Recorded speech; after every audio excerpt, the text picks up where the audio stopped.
Good Lord. What the hell was that? Anybody? Professional operation, Dan. That was a professional Keep you on your toes, right bud. there. Keep you on your toes. My God. Hopefully it isn't a sign of things to come. Welcome to Santa Anita Road to the Derby Live. I'm Dan Tordjman with America's Best Racing, joined by my good friends, Bram Weinstein and Matt Bernier. So for the next 2.5 hours, if this technology holds up, we are your second screen, and we've got an action-packed day at Santa Anita. There's so much going on across the country right now. We just had the Gotham Stakes in New York. They're about to run the Tampa Bay Derby. We'll talk about all that, but we're going to be going live to Santa Anita momentarily. Live reports, live races, live betting with First Bet. You're going to get all of it right here. We want to hear from you. You can interact. You can talk to us. Tell us who you're betting, who you're liking.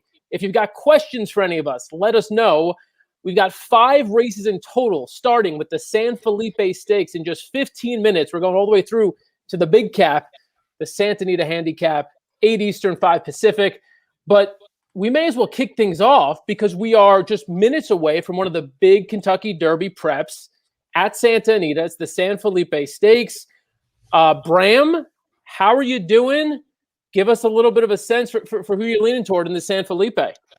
Well, I mean, the life is good as 1 to 9. So, I'm not a huge fan, of that to start with. And I have a story about that. I have some pretty decent inside information on that horse that I can share with you in a little bit. We'll call that a tease for now.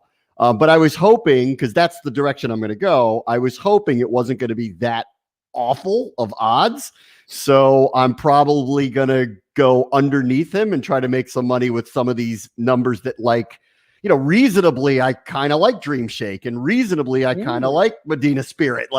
But obviously, the world is telling us that Mike Smith's about to run away with this race. So clearly that's the pick that I have to go with. And I'll share my inside story from Mike Smith's mouth about that horse in a little bit.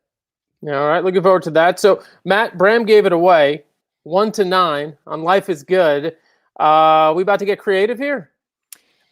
No, not especially. I hate to say it because I do think so far out of all the prep races that have been run, I have a funny feeling this is going to be the most productive going forward.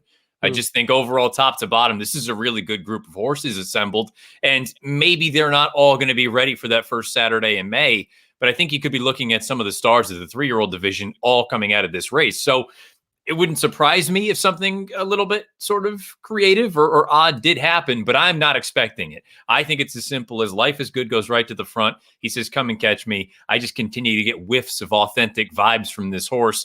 And maybe the inexperience will get to him. Maybe potentially the other speed that's in the race will kind of sap him up a little bit, and maybe somebody can pick up some pieces. But kind of to Bram's point, I'm more interested in trying to hook some other horses up at a price underneath and maybe make something out of nothing.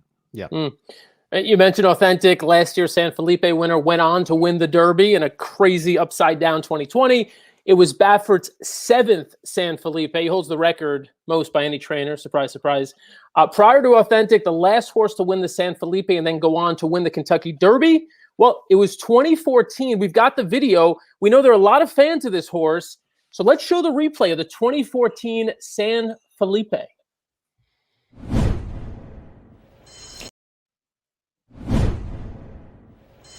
And away they go. California Chrome got an absolute flyer, and California Chrome straight onto the rail. Rider takes a stronghold, though. Line of horses coming to take him on now. And away they go. California Chrome got an absolute flyer, and California Chrome straight onto the rail. Rider takes a stronghold, though. Line of horses coming to take him on now. Unstoppable Coldy, School of Hard Rocks. Midnight Hawk is going to be caught 4 wide into the turn. Back on the inside is Sawyer's Hill, only 3 left. All right.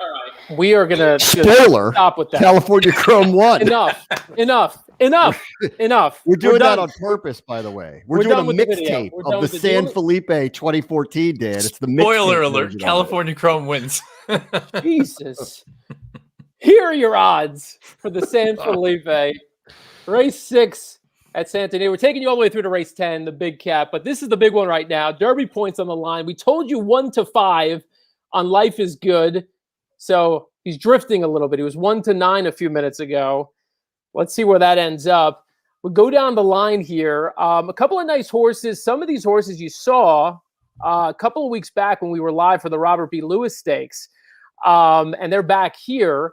We'll start with the 2-horse who is not in the Robert B. Lewis, but comes in, stretching out 6.5 furlongs. Now going longer for the first time, 1 mile and 1/16.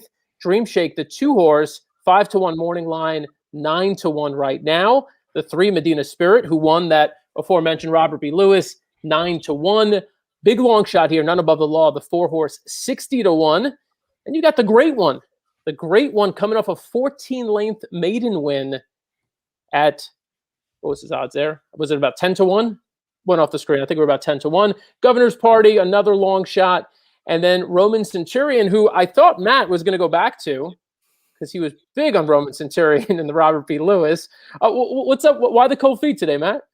No, so I wouldn't say cold feet. And I don't know if you want me to sort of just give it all out right now. I'll tease it. We got a little bit of time. There's still 9 minutes until the race goes off. But it has more to do with the fact that I think Life is Good is the bee's knees. I do genuinely think this is the horse to beat, not just in this race, but perhaps for all the 3-year-olds all across the country leading into Louisville. So it's not that I don't think a horse like Roman Centurion can continue to improve. It's not that I don't think he might get a setup in here, because it's not like Life is Good is by himself on the front. But I just think he's going to have to take a pretty significant step forward here to win. I think he's much more likely second, third, fourth, as opposed to on top here today.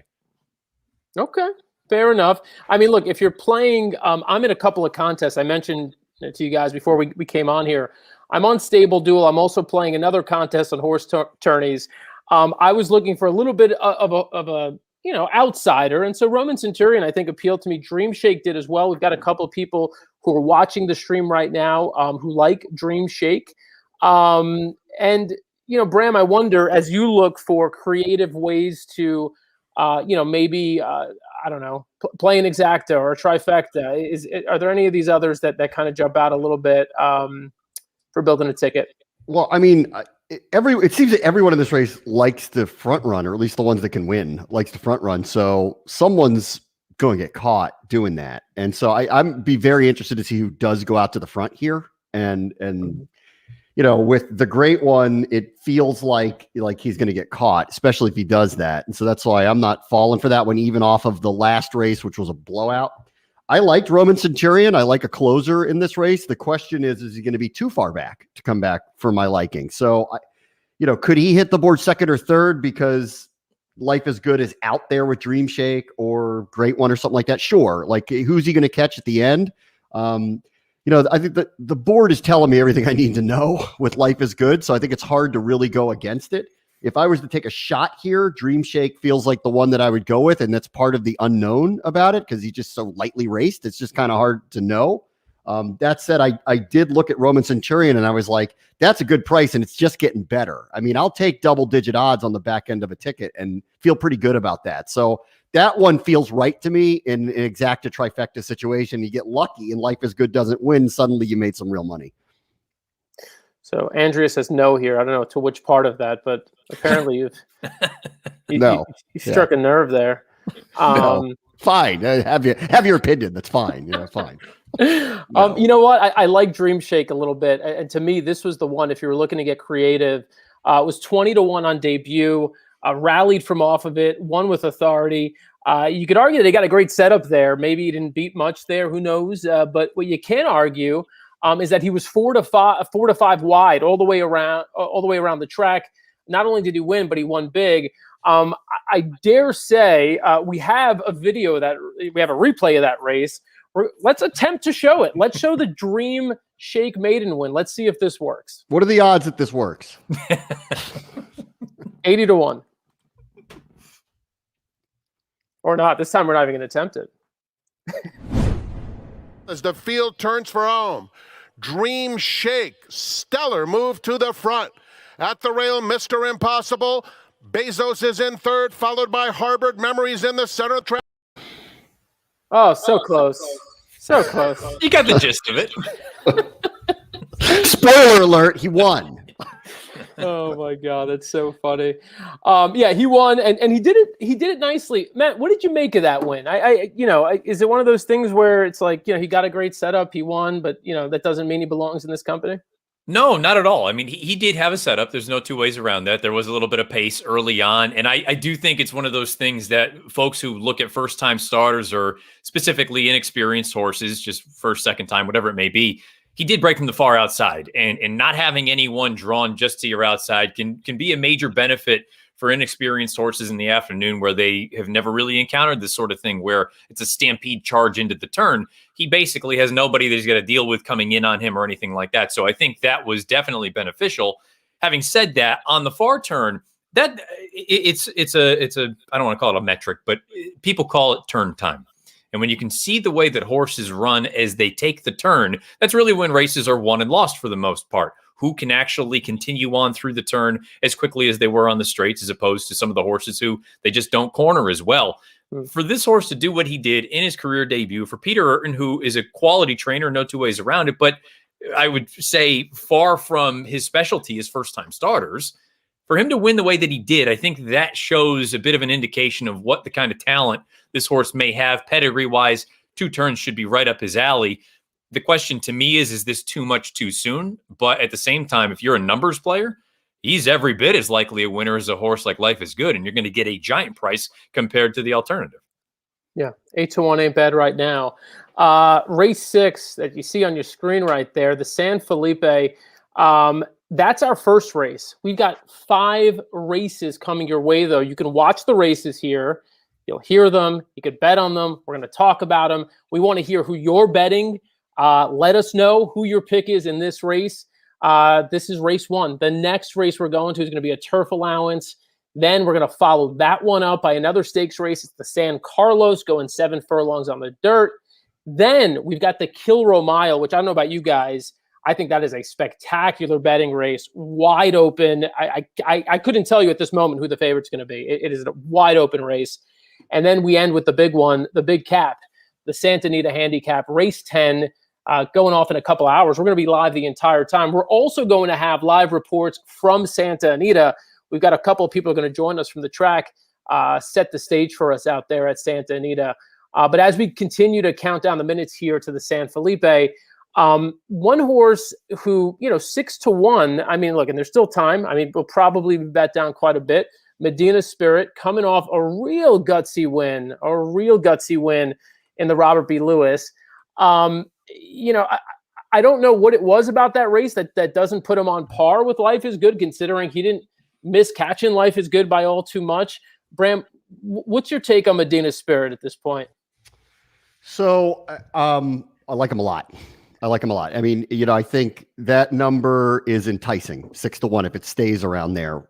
I think there's a lot of options here.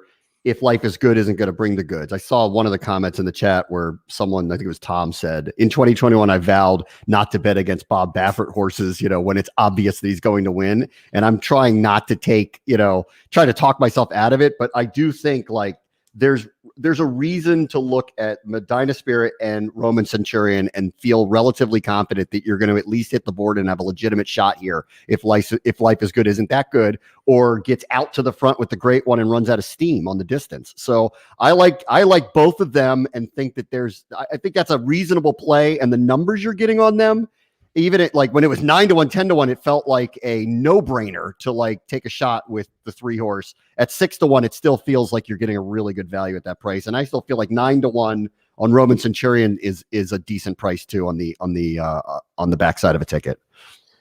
Yeah, Roman Centurion, Medina Spirit, 1-2, and it looked like Roman Centurion was going to go by in the Robert B. Lewis. I'm going to tempt fate one last time. We're going to try a new thing here. We're working on the back end. We're going to try a new thing here and try to show you the stretch run of the Robert B. Lewis. You're going to see Medina Spirit down on the rail, and you'll see the rally from Roman Centurion on the outside. as the field turns for home. Medina Spirit called on now. Center of the track, Roman Centurion. Hot Rod Charlie is in between them. Roman Centurion, Hot Rod Charlie trying to run down Medina Spirit. They're inside the 8th pole. Between horses, Hot Rod Charlie. Medina Spirit, tough as nails. Roman Centurion on the outside. Roman Centurion, Medina Spirit, and Hot Rod Charlie.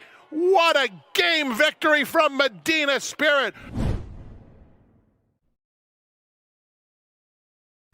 We made it, boys.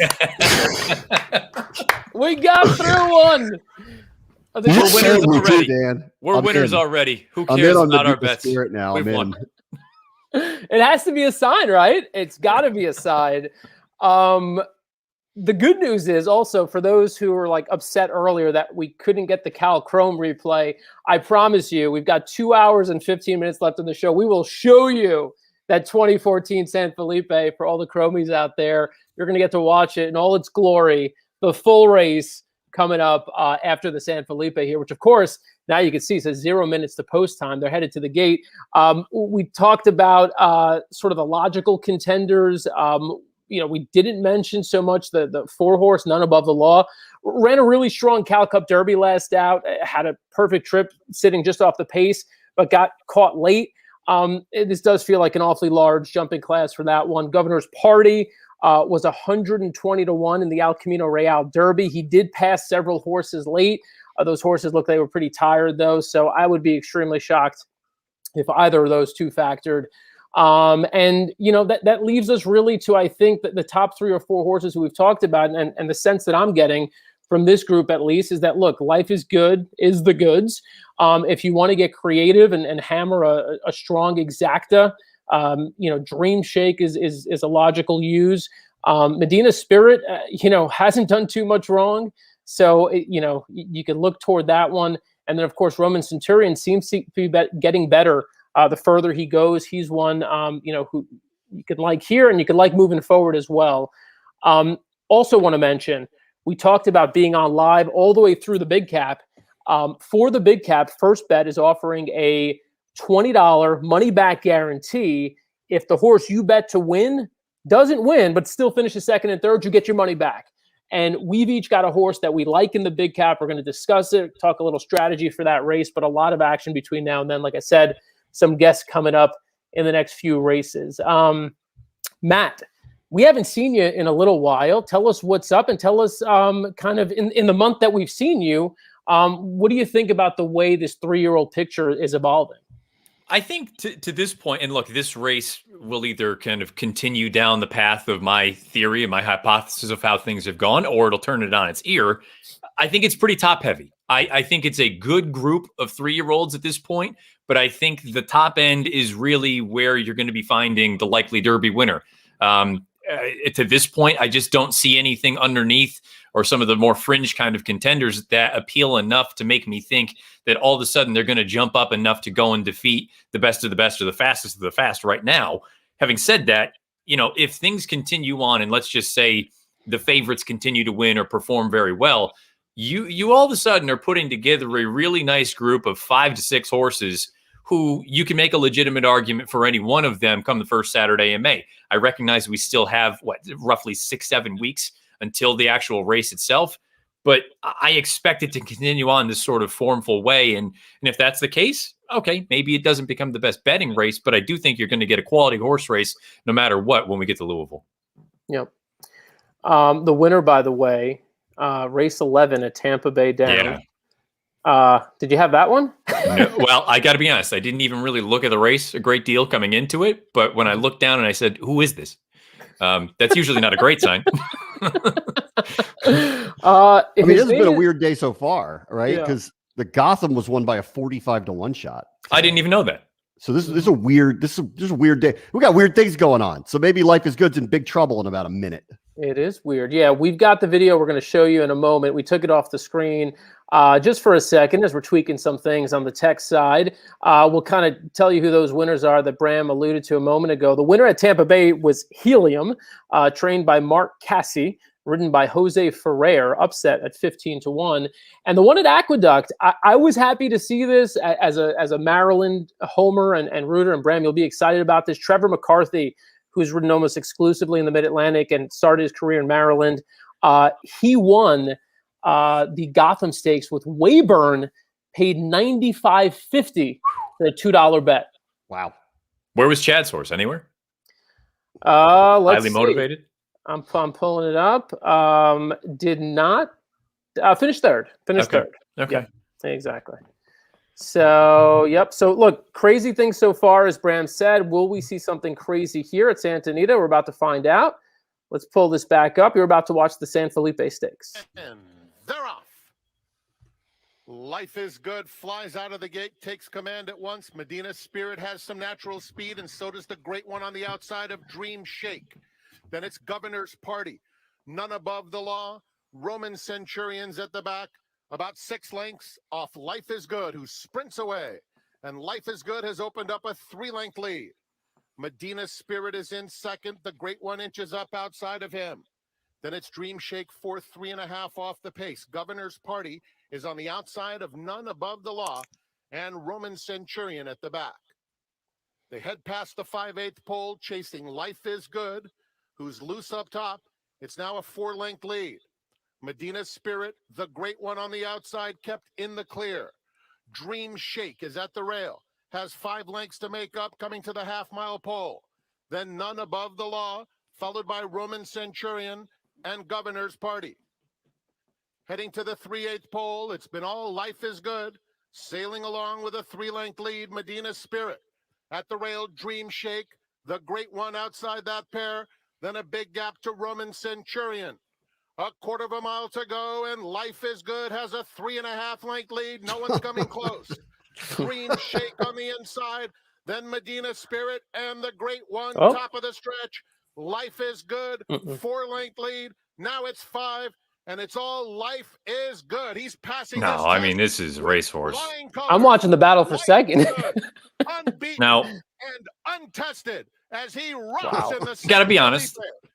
Don't love him being in the 7 path. Medina Spirit. Well. But, I mean, that was. Between the great one and None Above the Law. The final time, 1 minute 42.18 seconds. Yeah, listen, I mean, the world was telling you that was about to happen. I mean, look, Smith can't pull him up. Look at that. Yeah. So, listen, we're all looking for something that isn't going to happen. So that's fine. I mean, look, that is a horse that needs to be reckoned with, right? It's going to be reckoned with. And that was not a bad field he was up against. And it was never close, not even remotely ever close. Like Medina Spirit clearly on that first turn moved a little bit to the outside to try to prevent the great one from getting to the front. That was clearly done on purpose because I think they were probably concerned that if he got out there, he might get loose and have a possibility. And that was clearly a game plan there to try to make him stay wide, and it worked. But the problem is Life is Good is too much better than everybody else right now and far better than this field. And it makes you wonder what the ceiling is. I don't know what it is after seeing that. Yeah. Look, you see those splits. I mean, the thing is, those are decent splits. Those are good splits. But when you see a horse like Life is, I mean, he wasn't. That's not like he was at any point asked to put up 46 and 4 for a half. Like, I mean, that's just what he did, and he could have probably done it a second or two faster. He's just that fast. And if you can't keep up with him early, and he could settle down and do 3/4 in 110, then there's no way of catching this horse. So we'll see if any other players show up between now and Derby Day. But at this very moment, this is your Kentucky Derby favorite. If I'm again if you're looking to really nitpick here, you're true. Well, I mean, I think that's what we're supposed to do. You're supposed to. It's easy to sit here and wax poetic about how unbelievable that performance was. I think if you're trying to poke a hole, you go, why were you in the middle of the racetrack when there was nobody around you? I mean, that's not. Again, I'm not saying that's going to end up leading to something, but a little bit peculiar, especially for somebody Bob Baffert's horses, the thing about them that is always the hallmark, I can say the same thing for a trainer like Todd Pletcher with his younger horses. For the most part, they are the epitome of professionalism. They go out there, they do what they're supposed to do, they change leads, they do everything on cue. When a horse does something a little bit different, and I'm not saying this was unprofessional, but when you're out in the middle of the racetrack, which for the most part is untouched outside of the start of a race from the 9-hole, well, it's a little bit odd. But having said that, when you watch the way the horse runs through the wire and the fact that Mike Smith looks like he's going to get his arms pulled out of their sockets trying to pull him up, you have every right to look at this horse and say, I don't think it's out of the realm of possibility to sit here and say he could be as good as a horse like, certainly Authentic. If you want to throw a horse like Justify into the mix, I'm not going to throw out, the other big horse's name yet, but this is I think there's a real chance that this is a legitimately special horse. Matt, to your point, I think, also when you combine it with what happened in the Sham, where he allowed Medina Spirit to sort of, it didn't look Medina Spirit was ever going to win that race, but, he did, kind of give up some ground late to Medina Spirit. So maybe you can argue, look, he's still a horse that's learning. He's still a horse that's playing around a little bit. How much of it's related to fatigue, we're going to find out as they continue to go longer with him. So, but it's something to take note of. Certainly something to take note of. I see two of our guests right now in the green room. Ashley, we're going to ask her to hang tight for us for a few more minutes. We're going to bring in one of our live guests, though, at Santa Anita right now. I'm super excited to have someone at Santa Anita join us for this stream. There he is. Mr. California, Gary Fenton. How you doing? Hi. Well, thank you, Mr. California. That's never been said about me, but I'll take it. My family's been here for 100 years, so I think we've earned it. No, absolutely. And look, you're the chairman of the board. You literally are the chairman of the board for the Thoroughbred Owners of California. Gary doing big things, as always. You may know him and you may recognize him from Little Red Feather Racing. They've got a horse coming up in the next race, which, of course, we're going to talk about. But first of all, Gary, welcome in. Set the stage for us, since you're our man on the ground right now. What's it like? Thanks, guys. It's great to be here. I'm literally standing right in front of Life is Good. He just walked by me. And, Matt, I agree with you. I think there's something there. I was watching. I had that angle, almost that head-on down the stretch, and I was wondering why he was so wide. That is not typical of a Baffert horse. And he continued wide after the wire. I mean, it was a little strange. If you had to nitpick over what was just an unbelievable race, where he just dominated over some horses that I really, really like. The Great One had looked fantastic in the mornings. The Simon Callahan horse had looked fantastic, and he literally was head and shoulders over them. So it was as impressive as you could see on television. Gary, is there anyone, since you're on the ground there and you've been watching, obviously you've had the luxury and joy of seeing the 2-year-olds coming through. Now is there 3-year-olds? Is there anyone else based there who has caught your eye aside from Life is Good? Unfortunately, they were all in that race, and I have to go back to the drawing board and find some new ones to possibly compete. But that's what's great about the Triple Crown Trail and the Kentucky Derby Trail is they start weeding them out, and the better ones start rising to the top. And that's what makes the Derby so great, is all of them at the top in one race, the first Saturday in May there. Gary, I mentioned that you are the new chair of the Thoroughbred Owners of California. Let's talk about what you guys are doing and what the past, year plus has been. It's been challenging, as it's been everywhere. But in talking to you before setting this up for you to come on today, there was a lot of good news that maybe people are not aware of. So I wanted you to get into that a little bit. Well, there's been, as you said, it's been a long couple of years for us here in California. We had what happened here at Santa Anita in 2019, and then around the country, around the world after the COVID last year. And what we saw last year is this change from betting on track and betting at the satellites to really 100% online and through the ADWs. And you saw those companies really just, I use the word windfall because they were there and they were providing a needed service, obviously, to the industry. But they made more than they had normally done. And for people out there who don't know, the dollar, every dollar that comes in is split generally between the racetrack and the owners that go to purses.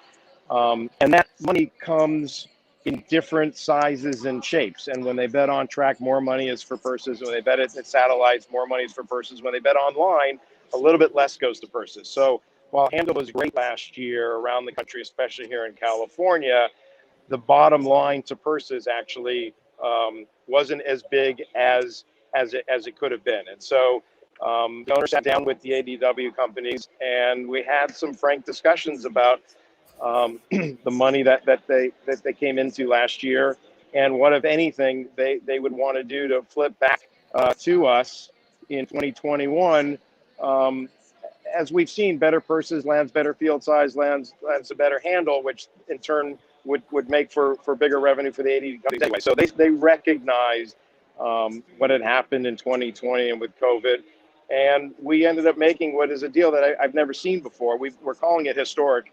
The ADW companies, when entering the new deal to accept bets in California, actually put in what will end up being up to $15 million directly into the purse account upfront as an additional payment. And that has really just spurred purses here in California. Santa Anita, in anticipation of that purse influx, raised purses 10%. Field size went from 7.2, I think, last year to almost 8 now. Del Mar just announced a summer program that like nothing I've ever seen before, with maiden special weights at 70,000. So we're super excited for that. And you just come full circle with everything that we've been through over the last couple of years, the real buy-in by all the owners and the trainers and all of the horsemen in regards to equine safety. And I think we're just, as they would say, trending really positively here in California. Hey Gary, in thinking about reopening at some point, whenever that's going to happen, hopefully maybe by the summer, the fall, whatever it may be in the coming months, as you spoke about all of the money that's going online, as you think about the experience there, and maybe this is a better question for the racetrack operator themselves, but I'm curious just your perspective on it. When the doors do open up again, as you think about what the experience is for people who want to attend live in person when they can, how is that being rethought when we start reopening again around the country? Well, I think you're right. I think that's a real good question for Nate Newby here at Santa Anita, and Josh Rubenstein and Craig Dato and all the great guys down at Del Mar. I think there are definitely a lot of talk about winning the customer back. They're home now. They are betting online. And if the experience isn't there to take them away from their home and back to the satellites or back to the racetrack, then I think we'll lose out. We're hoping that everybody's been home for a year.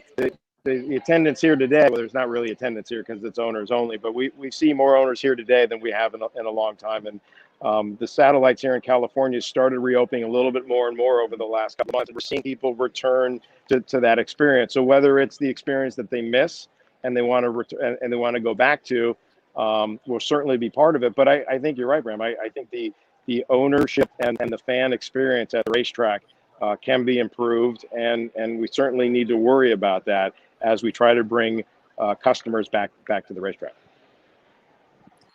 Matt, I'm going to open up your mic here. If you, Gary, the business side of things certainly is a very important piece. Now, knowing my sort of background, I'm on the gambling side of things now and trying to get some sort of a tip. And I don't want to spin us off into the next direction. But obviously, we alluded to it. You have a horse involved here in this next race here in Rip City. Let's talk a little bit from a tactical standpoint. Not a ton of speed signed on in here. The horse drawn to your inside, the heavy favorite, looks, I don't want to say it like a one-way speed because the horse has come from off of it in the past, but your horse is one who has a little bit of early foot as well. Do you envision sitting off a little bit, or are you going to get involved early on? I think, first of all, our horse has been training well. Mario is an excellent rider, and he does like to be forwardly placed. We had won 4 in a row. We had teased trainer Mike Pipey that no Little Red Feather runner had ever won 5 in a row, and he blew that for us in the last race. And we hope to make amends here. But no, this horse is going to be forwardly placed, and like we tell Mario, who's been riding for us more and more. Thank you, Paul Redham, for that. We're going to let Mario kind of decide. If for some reason we're the only one to break, I think we'll be out there alone. And if we see the horse inside of us get the jump, Mario will have no problem taking right behind him and hopefully make another run. So what happens these days is Billy, we know that, there are fewer people at the track. I'm assuming Billy's still out there for all these days. Do you try to, are you walking all your winners in, or is he still wrestling you for that? Well, we had to put it in his contract that he had to give me limited airtime. I have to fight for every second of airtime with Billy, and it's in the contract. So this is part of it. And then there's a couple of more things. No. It's just a two-man shop, and we're out here at Clocker's Corner every single morning. We have about 80 horses under management and 300 partners, so it's a full-time job for us. We like to be at every workout. We film every workout. We send comprehensive updates to all of our partners by mid-morning. It's a lot of work for both of us. So he's here working hard, and I know he likes all three very much. We talked about you as the executive, the owner, involved in all facets of racing in California. But truthfully, the one thing we haven't really talked about at all is that you're a handicapper as well. I mean, you're one of us. I've seen you at the NHC. I've seen you at all the big contests. Let's just kind of look ahead briefly, if we could. And I know you got a horse running here, so you probably spent most of your time worrying about this race. But the Big Cap. You got Max Fields coming in, a lot of excitement, a lot of buzz around that horse. But you've also got a couple of nice locally trained horses, locally based horses. Wonder what you make of the Big Cap. Again, historically, one of the biggest races in California all year long. We're super excited to be able to show it to everyone watching here live in a little bit. What do you make of the Big Cap? Well, first of all, I do. I like the fact that I'm proud of the fact that I'm an owner. We are breeders. We're in the stallion game, and I'm a horse player. I love being a horse player. I tried to make it to the NHC 4 years ago. It was a lifelong dream to do it, and I've done it, and I've done it now 4 years in a row, and I love it. If you want to look though at the bottom of today's Santa Anita contest standings, you will see my name there today. We're not doing as well. So take what I'm about to say really with a grain of salt. East Coast shippers into California have tended to be doing a little bit better than probably we hope as a California person. So in that race, I'm going to look to a guy who I grew up with, who actually has an East Coast horse being shipped in, and that's Aaron Wellman's Eclipse Thoroughbred horse, Independent Hall. That horse has been really just in fine form, and I think is my pick for the race. Oh, Bram perked up. Well, I am perpetually at the bottom of any standings of any handicap challenge, so we have that in common to start with. And so this is probably, misery loves company because I like him too. I'm kind of all in on Independence Hall in that race. Yeah, I'm gonna save a little money for that one. Spoiler: I'm sure you could take a look out into the score, into the tote board out there and kind of see what your odds are. But we'll just run through it real quickly for this upcoming race. Your horse right now, sitting at a nice little price at 5-1. Rip City, the 3-horse. Yeah, I don't know what Matt said, but everybody in the world, the people listening, it must be worldwide because they're hammering that horse on the inside. I think maybe he is going to be low speed and probably better. And obviously Richie Baltz is a tremendous trainer. So, yeah. What do you think about the 6 Tripoli in this race? I think Tripoli's fine. Sadler and Moronis, deadly combo usually, and you can never count it out. For this kind of a horse, after we've won the 4 straight, we've always thought if our horse shows up, he's going to be very, very tough, especially on the front end. The front end has been doing very well out here.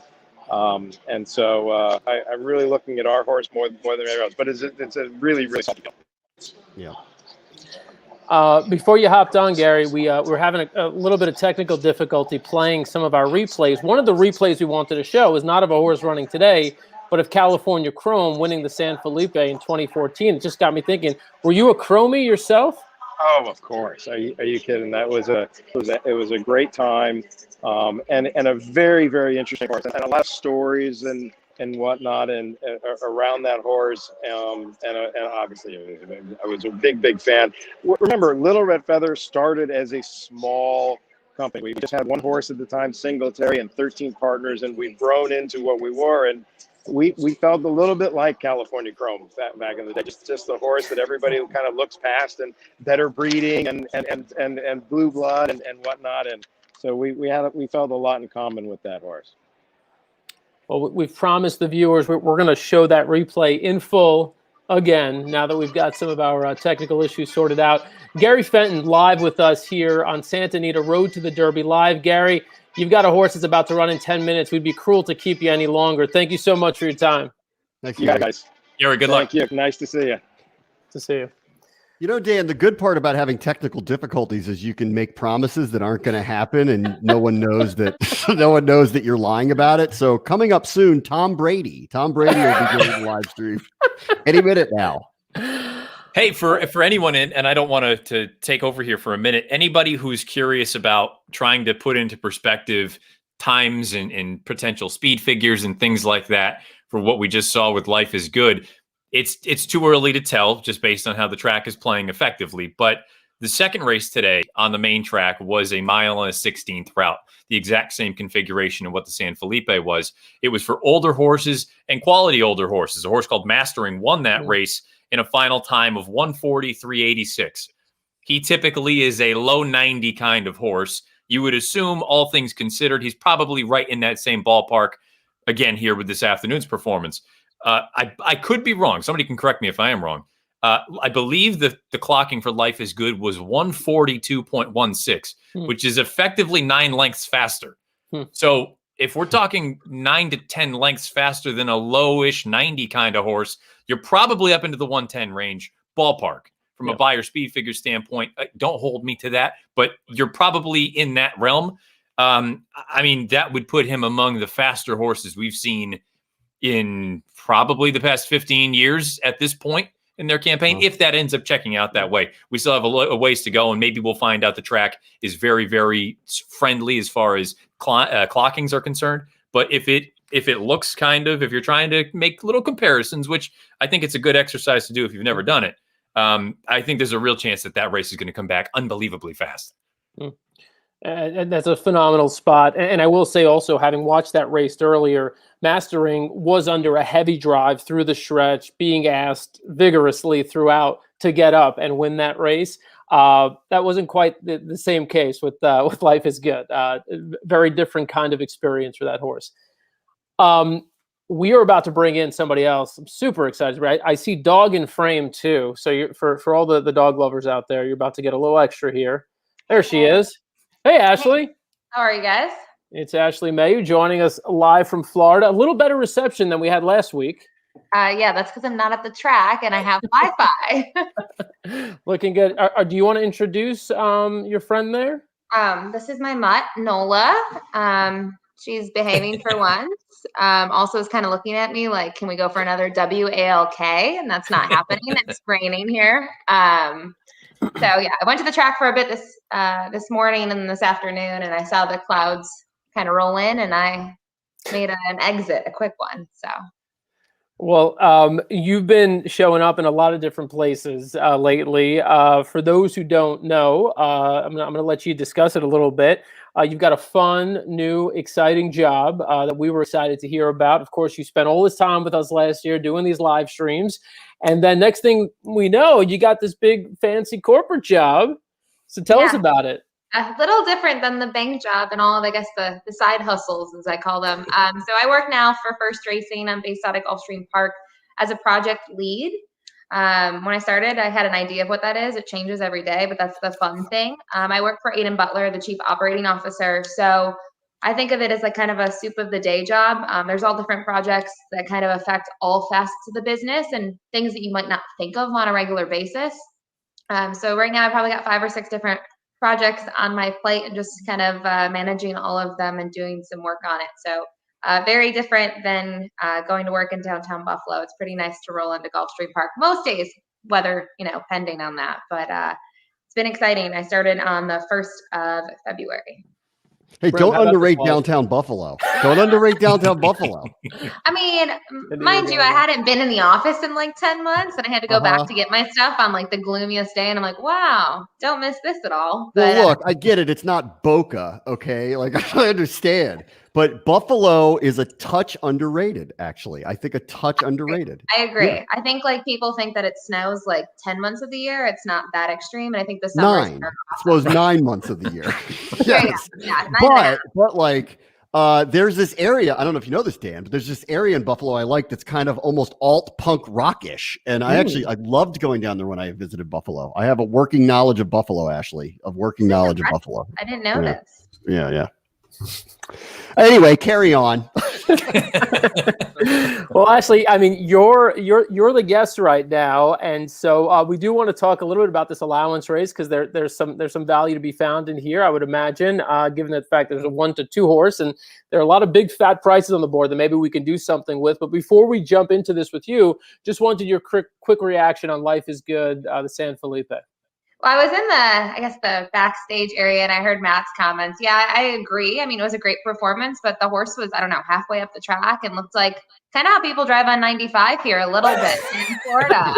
Not so bad, but there's some greenness there. So I wonder if, we'll see some more progression from this one, but I mean, still a pretty big performance overall. All right. So this race, as we mentioned, we got a mile here, turf allowance, sentimentally a friend of the show. He just saw a moment ago, Little Red Feather Racing, Gary Fenton got Rip City here, the 3-horse Whisper Not, expected to be out on the lead. Is there anyone who could press that horse? Anyone potentially off the pace that you're interested in, Ashley, in this next race? I, hate to bet favorites when I can try to beat them. To me, it came down to the 2 and 3 in here. I really didn't see anyone else. I liked Rip City off those performances, but, looking at Whisper Not, I mean, everyone knows, it's no secret. I go by buyer numbers. I look at the buyer numbers, and they kind of stand out a bit on paper. And just seeing this one last time out at 1 1/8 miles and now cutting back to a mile, I think that's an advantage for this one. Pretty freaking speedy last time out going 1 1/8 miles, kind of looking at the half one and 45 and 4 and then 109 and 4 for 3/4. So I think the 2 is going to be extremely tough to beat. And that's disappointing for me because I see 3 to 5 and I'm just going to sit back for this one.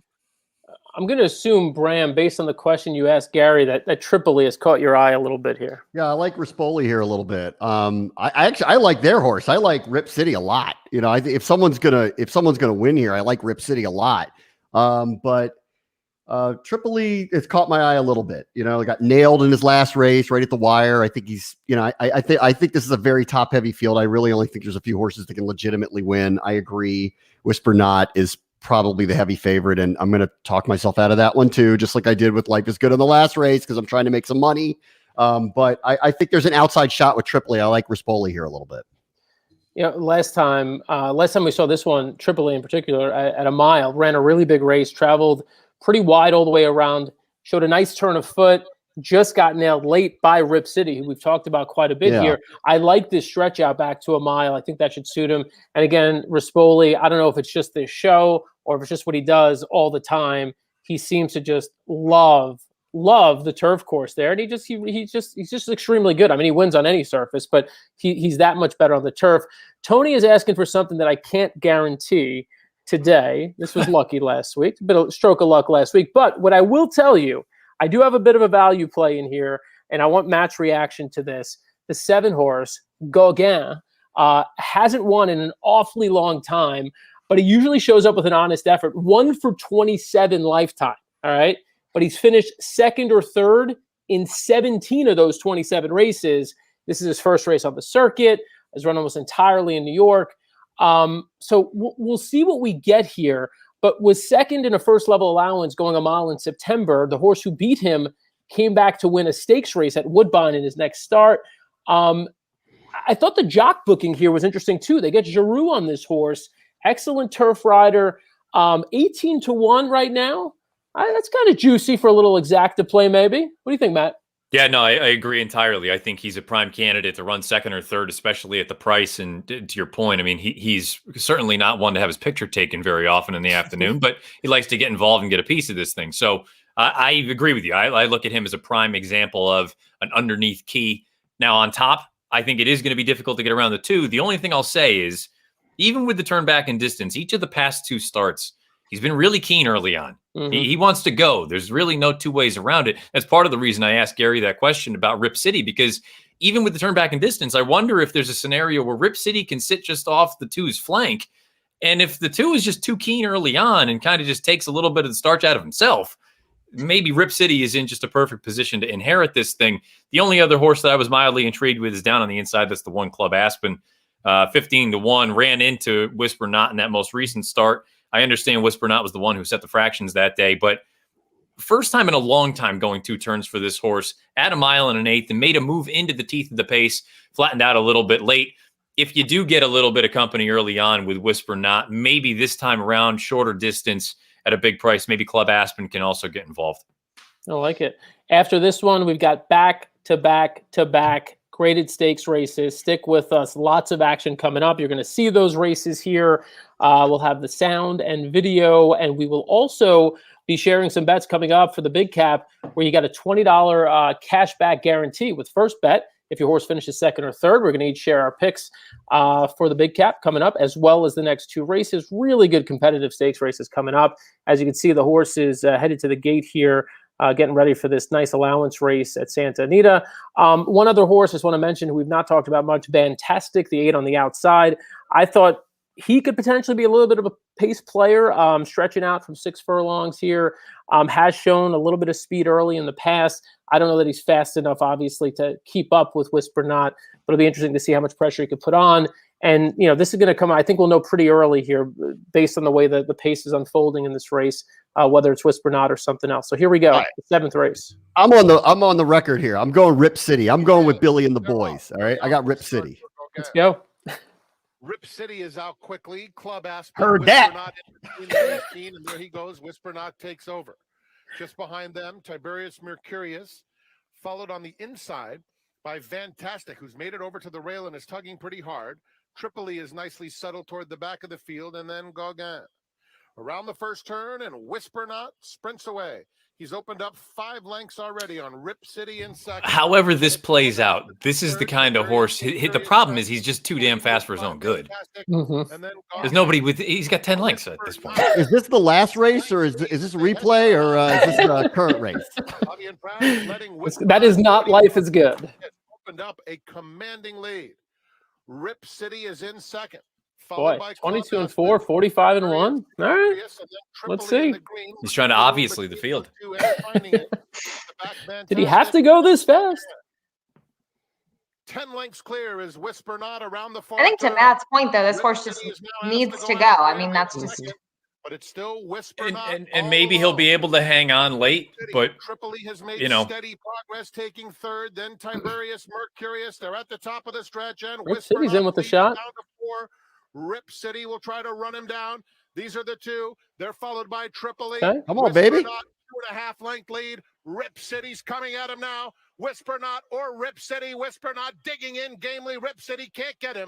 And it's Whisper Not all the way. 3 for Flavien Prat. Rip City was second. Third to Tripoli. Tiberius Mercurius. Nice call with Tripoli, Bram. We're in a nice race. Just nobody was catching Whisper Not.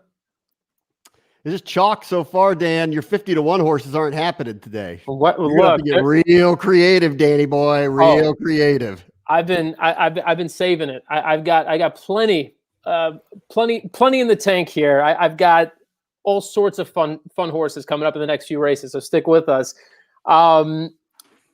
Ashley, I've been talking about, and you probably heard of it when you were in the green room, that we had these technical issues with showing some of the past races. Well, we sorted all that out, which is super exciting.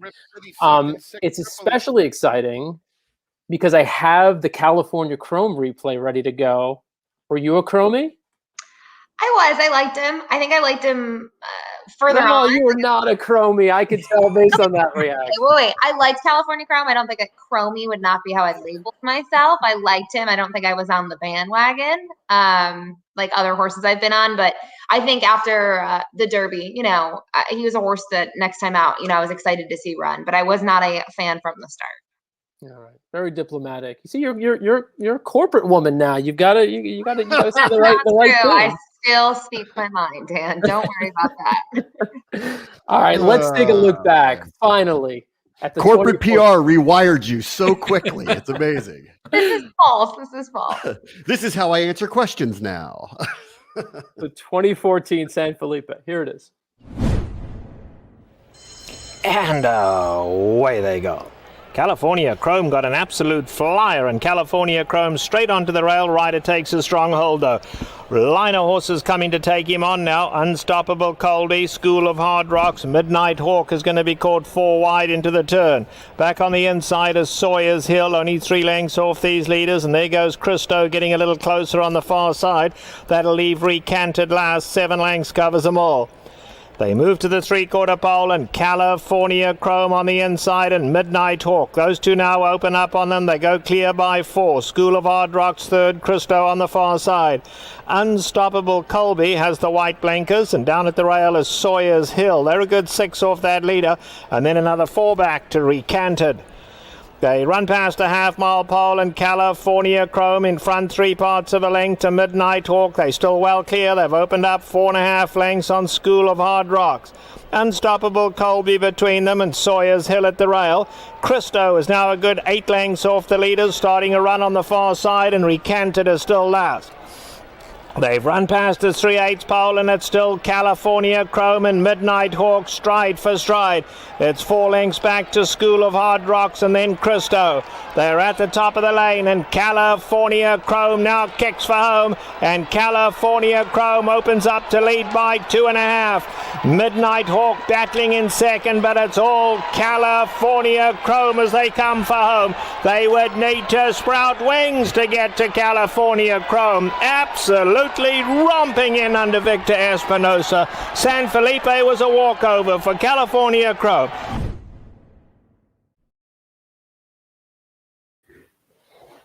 Well, you know what California Chrome didn't do? He didn't end up in the 10 path. Now, do with this what you will. Jay Privman tweeted out that Mike Smith theorized that it was because of the infield monitor that he's done this. He got kind of goofy in both of his runs in the afternoon going 2 turns. He doesn't do it in the morning because the infield board is not on in the morning. I don't know if there's any truth to that or not, but again, do with that what you will. At least it's an explanation. 10 path is a concern, but you know, I guess it's March 6th, so He still won by 50 lengths, you know.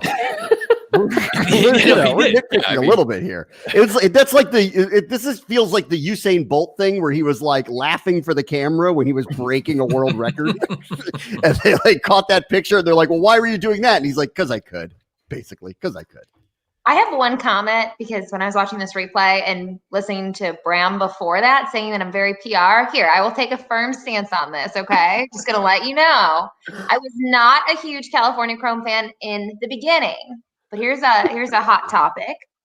When he finished second in the Classic at Santa Anita, the Breeders' Cup Classic, I was like heartbroken. I was rooting for him so hard, and the horse that won, I was never a fan of, ever. Oh, see, and I'm the exact opposite. Fight this out. Fight this out. I didn't mean to shame you into that. The horse that won. The horse that won. All right. Couldn't even name him. The horse that won. I'm not an Arrogate fan. I just never really got behind him. And I feel like I also had some PTSD because during one of his races, I guess that would have been the Pacific Classic when he ran off the board, right? The following year, yeah. Yes. I was a mutual clerk on the weekends in grad school, and I got like cursed out horribly when a guy went to go place like a several $1,000 show bet on him because I had to count the money before I could punch it. And this guy ripped me a new one. And then afterwards I smiled at him real big, like, "You're welcome." So maybe that played into it too, but this is the Ashley we know and love. This is the Ashley we know and love. Exactly. Yeah. Welcome back. Thank you. Yeah. Welcome back to the show. That's awesome. All right. So look, glad we got the Chrome replay in. And it's big because we have, we spent a good amount of time curating some really relevant replays leading up to the Big Cap. We're going to show you those in a few minutes. Of course, 2 races before the Big Cap. And those are the San Carlos coming up next here, 7 furlongs on the dirt. It's race 8 at Santa Anita. And then race 9, the Frank E. Kilroe Mile. Really, really nice turf race. I mean, that's one tough to make heads or tails. Let's pull up the screen here to take a look here at the San Carlos odds. Matt, let's start with you here. What do you think? Let's see. Your favorite at the moment is down on the rail, Storm the Court. We all remember that horse. We saw him win the Breeders' Cup Juvenile a couple of years back. They've tried everything with Storm the Court, right? They've tried the turf. They've tried long. Now they're trying a little shorter. Oy, what do you think? Storm the Court, return to form here? I mean, I don't see it. It doesn't mean that he can't, because let's be honest, this isn't a star-studded race here.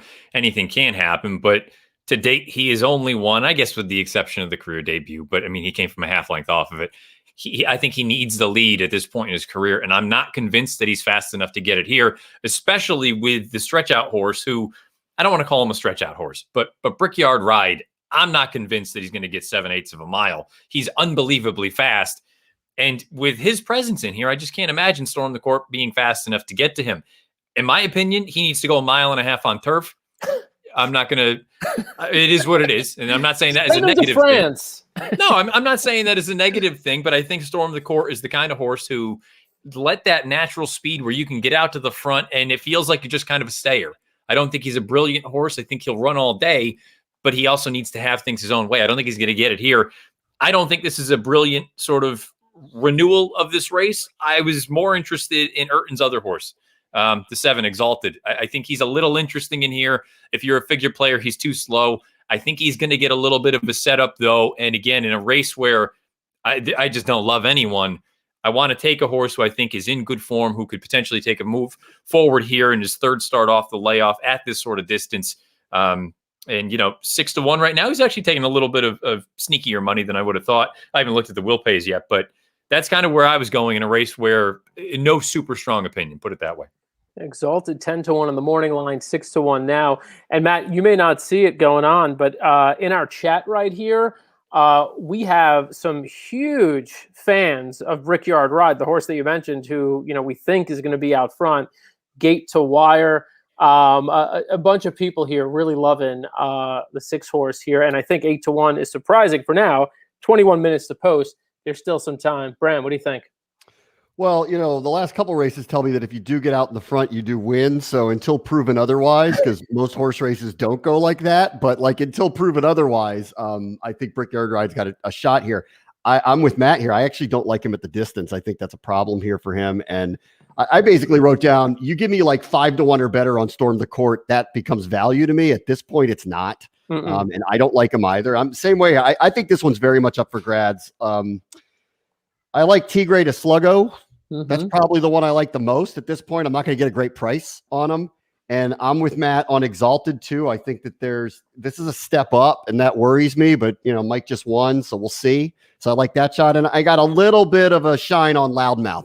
I'm going to dive in a little bit more. We got 20 minutes to figure it out, but that 8-1 is standing out to me and starting to scream, throw some money on me. Yeah. I mean, plenty of excuses. I think whenever he hasn't shown up, there's been a reason. So I like that one. I do like Tigre de Sluggo, as you mentioned, the 9 horse on the outside. I think he's looked better with each and every dirt start. Probably ran his best race last out when he flew late to snatch second in the Cal Cup Sprint to Brickyard Ride. If you watch that replay, he had this miserable time in behind horses. He was, trapped on the rail. He had to steady multiple times. And we talked about it last week in trying to find value. And this isn't necessarily a big price. We talked about it last week. You do find when you watch replays, you can find trips that aren't really, you wouldn't know that they were terrible trips just by reading the PPs. And I think that was one in particular where, I'd have flashing red lights near this horse for what he overcame in that race. Not only did he close about 6 lengths into Brickyard Kitten in the final quarter, he also galloped out way ahead of them and just looked really powerful. So, look, I think this horse with a clean trip, he's drawn the outside here, isn't going to get caught on the inside, you wouldn't think. I think makes a lot of sense, especially if they push Brickyard Ride, who I may have called Brickyard Kitten, which I sorry for the confusion there. Ashley, what do you think? To me, I mean, the 9 would be the horse to beat, in my opinion. I mean, if you can just discard the turf effort, the horse wanted no part of the grass. Everything has looked pretty good. I like the effort last time out, career best buyer. For me, it's just having that really strong closing kick I like. I know we've talked about the 6 having kind of the speed on paper. I mean, the horse loves Santa Anita. I'll give the 6 that. I just think the question here is going to be the 7 for a long distance. And it's a little bit of a classier group.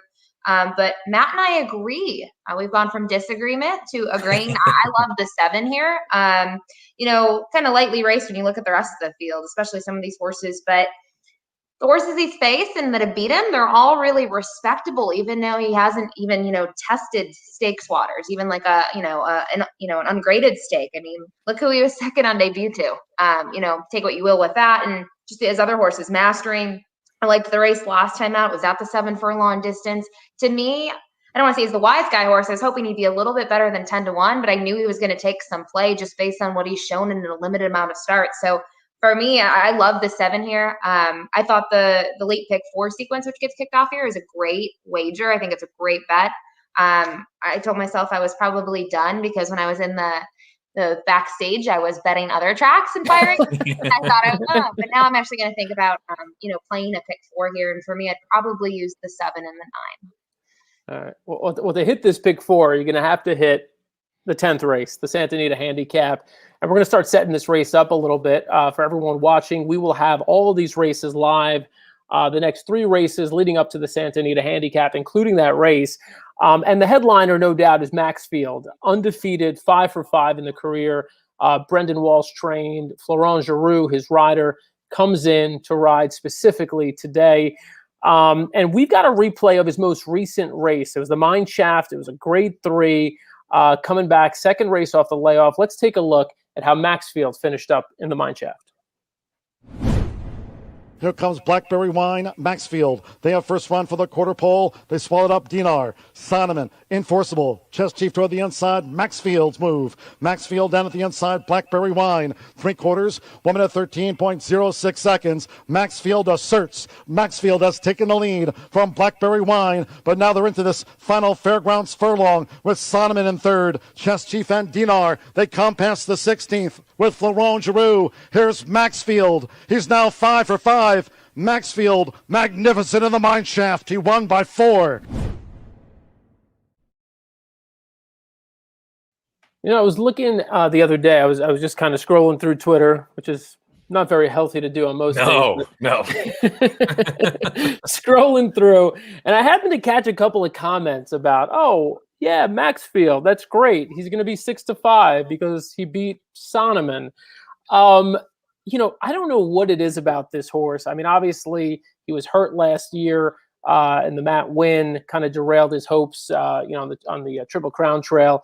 But it just doesn't seem like this horse is getting any respect. No one talks about him. I was watching a show earlier. Said, well, look, he's one of the best.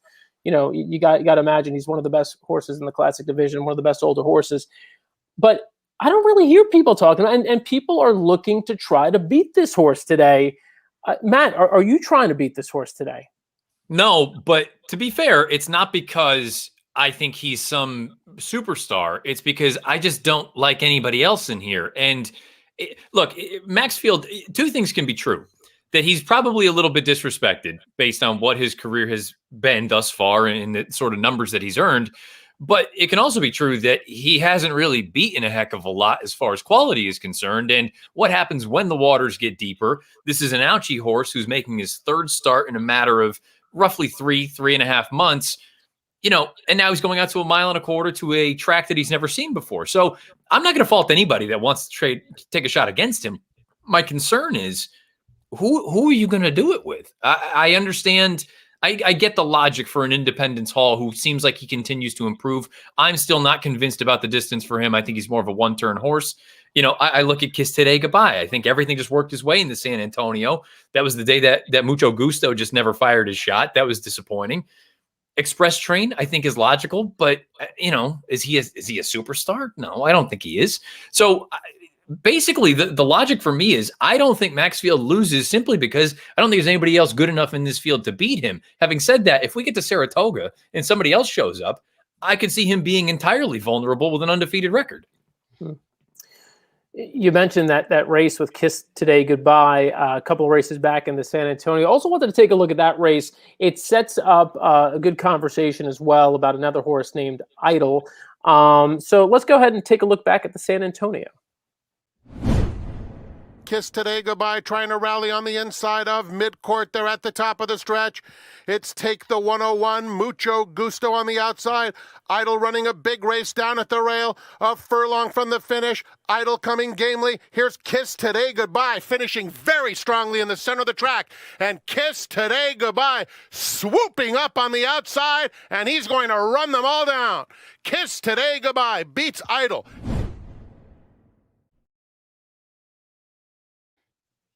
So for me, I liked Idol out of that race. I thought he was pretty gutsy down on the inside, and if you follow Idol through into the next race, the San Pasqual, he gets moving real late, but again he finishes up real strong. That's 1 1/8. They're going 1 1/4 here. In terms of looking for a horse who's going to love every bit of this distance, this is a Curlin who is just going to relish it. Idol 6-1 in the morning line, one that stands out to me. And then Kiss Today Goodbye. I mean, what was that? Is that, is he more of the horse that we saw there? I mean, where if he gets the right setup, he can close and win? Or is he more of the horse that we saw on the Pegasus? Or can you chalk that up to not being on Lasix? Of course, they're not on Lasix here either. So I don't know what to make of that. Ashley, I'm going to throw both of those horses at you. What do you think of Kiss Today Goodbye and of Idol? I'm not a huge Kiss Today Goodbye fan. I didn't like the Pegasus. The race before that, obviously, we just watched it. Big performance, was a step up from the prior race, 3 starts back. Idol's my horse that I'm going to try to beat Maxfield with. I like that. I would not single Idol. I have to use Maxfield if I'm playing the pick 4 here. That'd be silly in my opinion. But to me, they're the 2 horses. Looking at Idol, another one that I think we're going to see maybe, progress here. I love the effort 2 back. I think the distance, I don't have any, questions about the 1 1/4. You've mentioned that, right? The race at 1 1/8. He's won at 1 3/16. To me, he's the next logical horse. I agree with Matt. Independence Hall. I don't think he wants to go 1 1/4. I wouldn't be surprised if he hits the board here. Just looking at the other horses in here, but I don't think it's because he is a 1 1/4 horse by any means. And I will say, looking at the Pegasus, he was third. He was beaten by 3 lengths. I thought he got a pretty good trip in that occasion. Nixco, obviously impressive. I really like Aziz's team. I've been a huge fan of that horse, and kind of see him get second. To me, those 2 were just better than the rest. But it was a good, performance. I think my problem with Independence Hall and the Malibu, a lot of people were talking Independence Hall, is doing great, and it was kind of hyped. And looking at the price he went off that, 4-1 range, he did take play in there, but all the hype, he never really lived up to it. So I've gotten off of him a little bit. And the big thing there is the distance. But Maxfield, you've talked about, no one's, I don't know, they don't talk about him all the time, right? He is undefeated. He's one that I'm not really on the bandwagon. I don't think I'm a huge Maxfield fan. He's done nothing wrong. We know that. But he's a horse that I think in this spot, he probably is the classiest horse on paper, but he's never gone past 1 1/16. We talked about that, kind of being on the sidelines last year and what that's done. I mean, he's stretching up considerably compared to someone like Idol. I see Bram squirming the whole time you were talking trash about Independence Hall. He's not happy. I like Idol a lot here, actually, too. I do like Idol a lot here. I only like 2 others against Max. I just keep writing down, why are we overthinking this with Maxfield? Because you're going to talk yourself out of it. He's probably going to win. I mean, but if someone's going to catch him, I do like Independence Hall. I like the splits in his earlier races. I think he's a big-time horse. I think he's got a real shot here, and you've incentivized me. This is why I'm really behind it, because you're going to give me a bet that I'm going to get my money back if he doesn't win, because he is going to come in 2nd or 3rd. So I think he's going to hit the board. But I like Idol. Rosario riding him for the first time, so it's a change of jockey here. I think is interesting. I always am curious about in moments like this when the horse had a regular rider, now he goes to a different one for this shot. So I don't know if that's good or bad, but I do like Idol here. And I agree. I don't think this is a field that there's not many challengers to me that I see for Maxfield. This is not unlike with Life is Good. I think there was a couple that could run with him, but the same thing is happening here. It's going to take a lot to beat him, but I'm kind of all in on Independence Hall. You've also incentivized me to say that. And I give Idol more than half a shot here. So I'm with Ashley on that. I like Idol. I think he's got more than a fair chance at this thing. Knock him off. All right. Well, stick with us right here. If you want to watch the Santa Anita Handicap, we'll be watching that race in just a little bit. Of course, we also have the San Carlos and the Kilroe Mile coming up. Ashley, before we let you go, as Bram alluded to, there is a $20 money back guarantee with First Bet today. If you pick a horse in the Santa Anita Handicap and that horse does not win but finishes second or third, you get your money back. Is Idol the horse you'd go with there? 100%. Yeah. Okay. All righty. Ashley, we appreciate having you on, making time for us little folks. We appreciate you. We're not little folks at all. It was great to be back. I miss doing this stuff. So this is a good break on a Saturday. Well, we missed you too, and we hope to see a lot more of you here. We're gonna force you into doing a couple more of these before the year's out. So thank you for making time for us, Ashley Mayu, everyone. See you guys later. Ashley. Bye.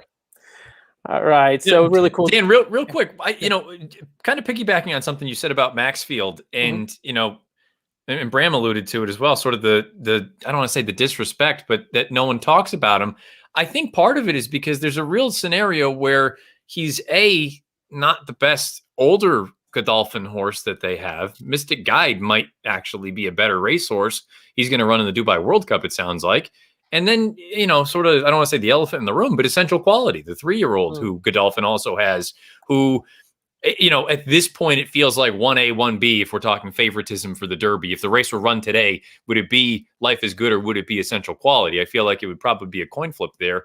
But I think that's part of the reason that Maxfield may sort of get lost in the shuffle a little bit, is simply because Godolphin right now feels like they just are absolutely loaded as far as sort of our glamour divisions are concerned.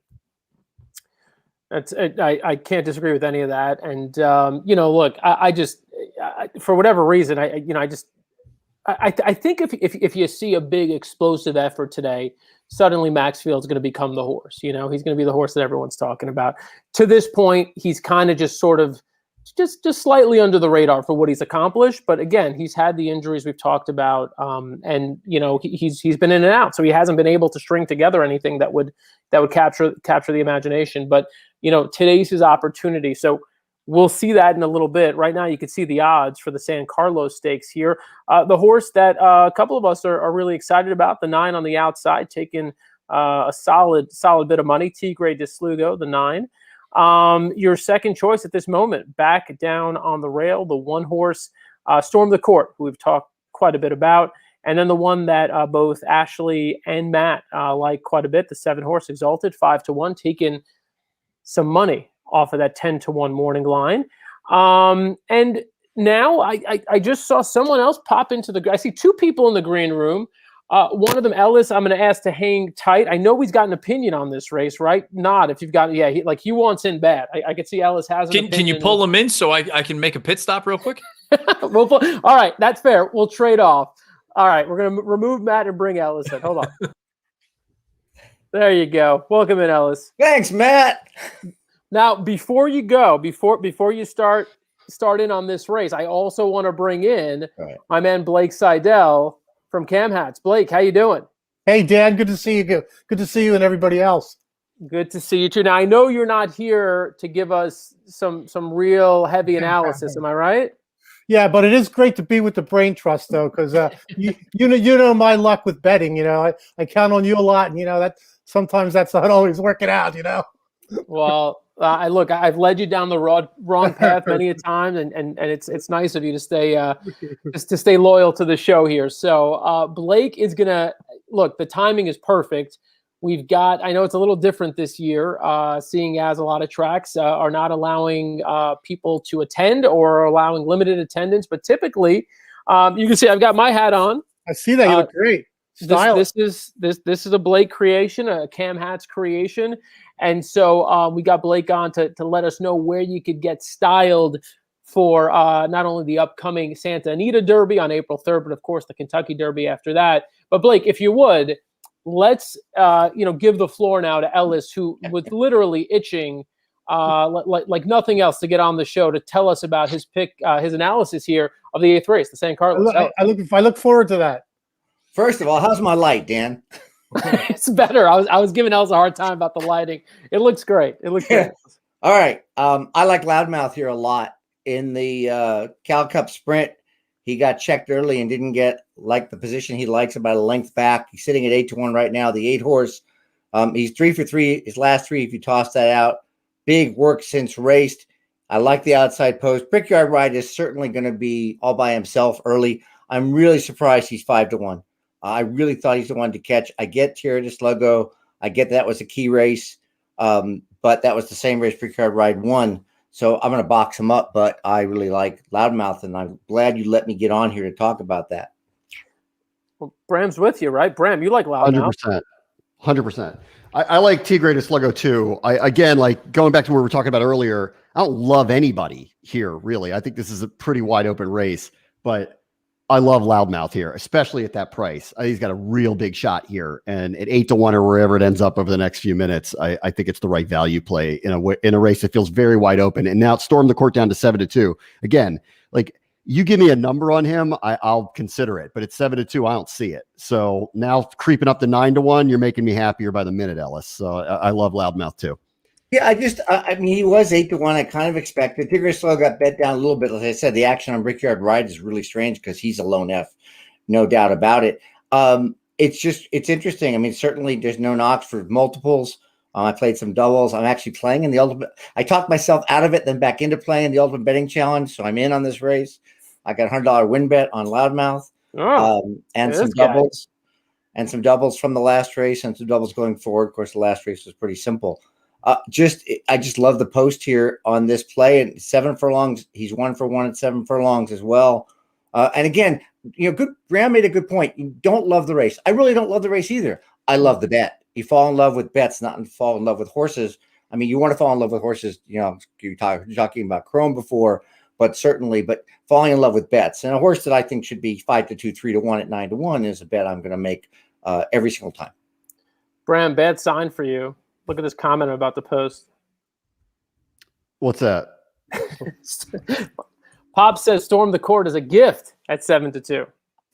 I mean, typically he's busy hitting on women in the chat room, so This is so true, and Blake knows this. He's seen Max in action.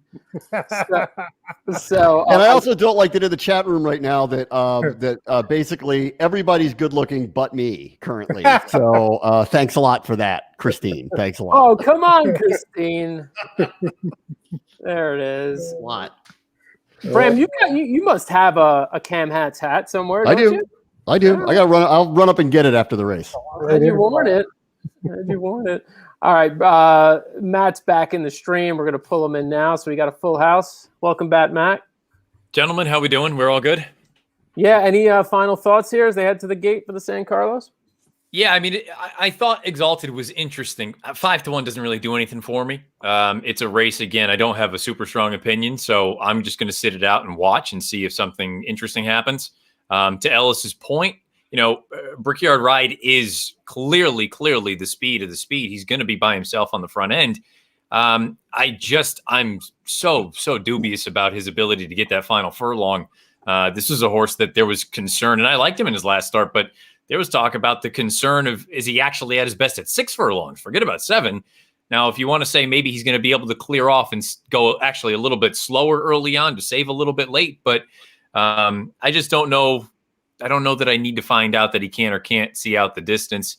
I have no issue with the 8 or the 9 in here. I think both of them make plenty of sense. And I made my case about Storm the Court. I want him 1.5 miles on turf. Hey, Dan, you know what I like about the configuration of our screen right now? It looks like Ellis is like the newest member of Daft Punk. And I like that.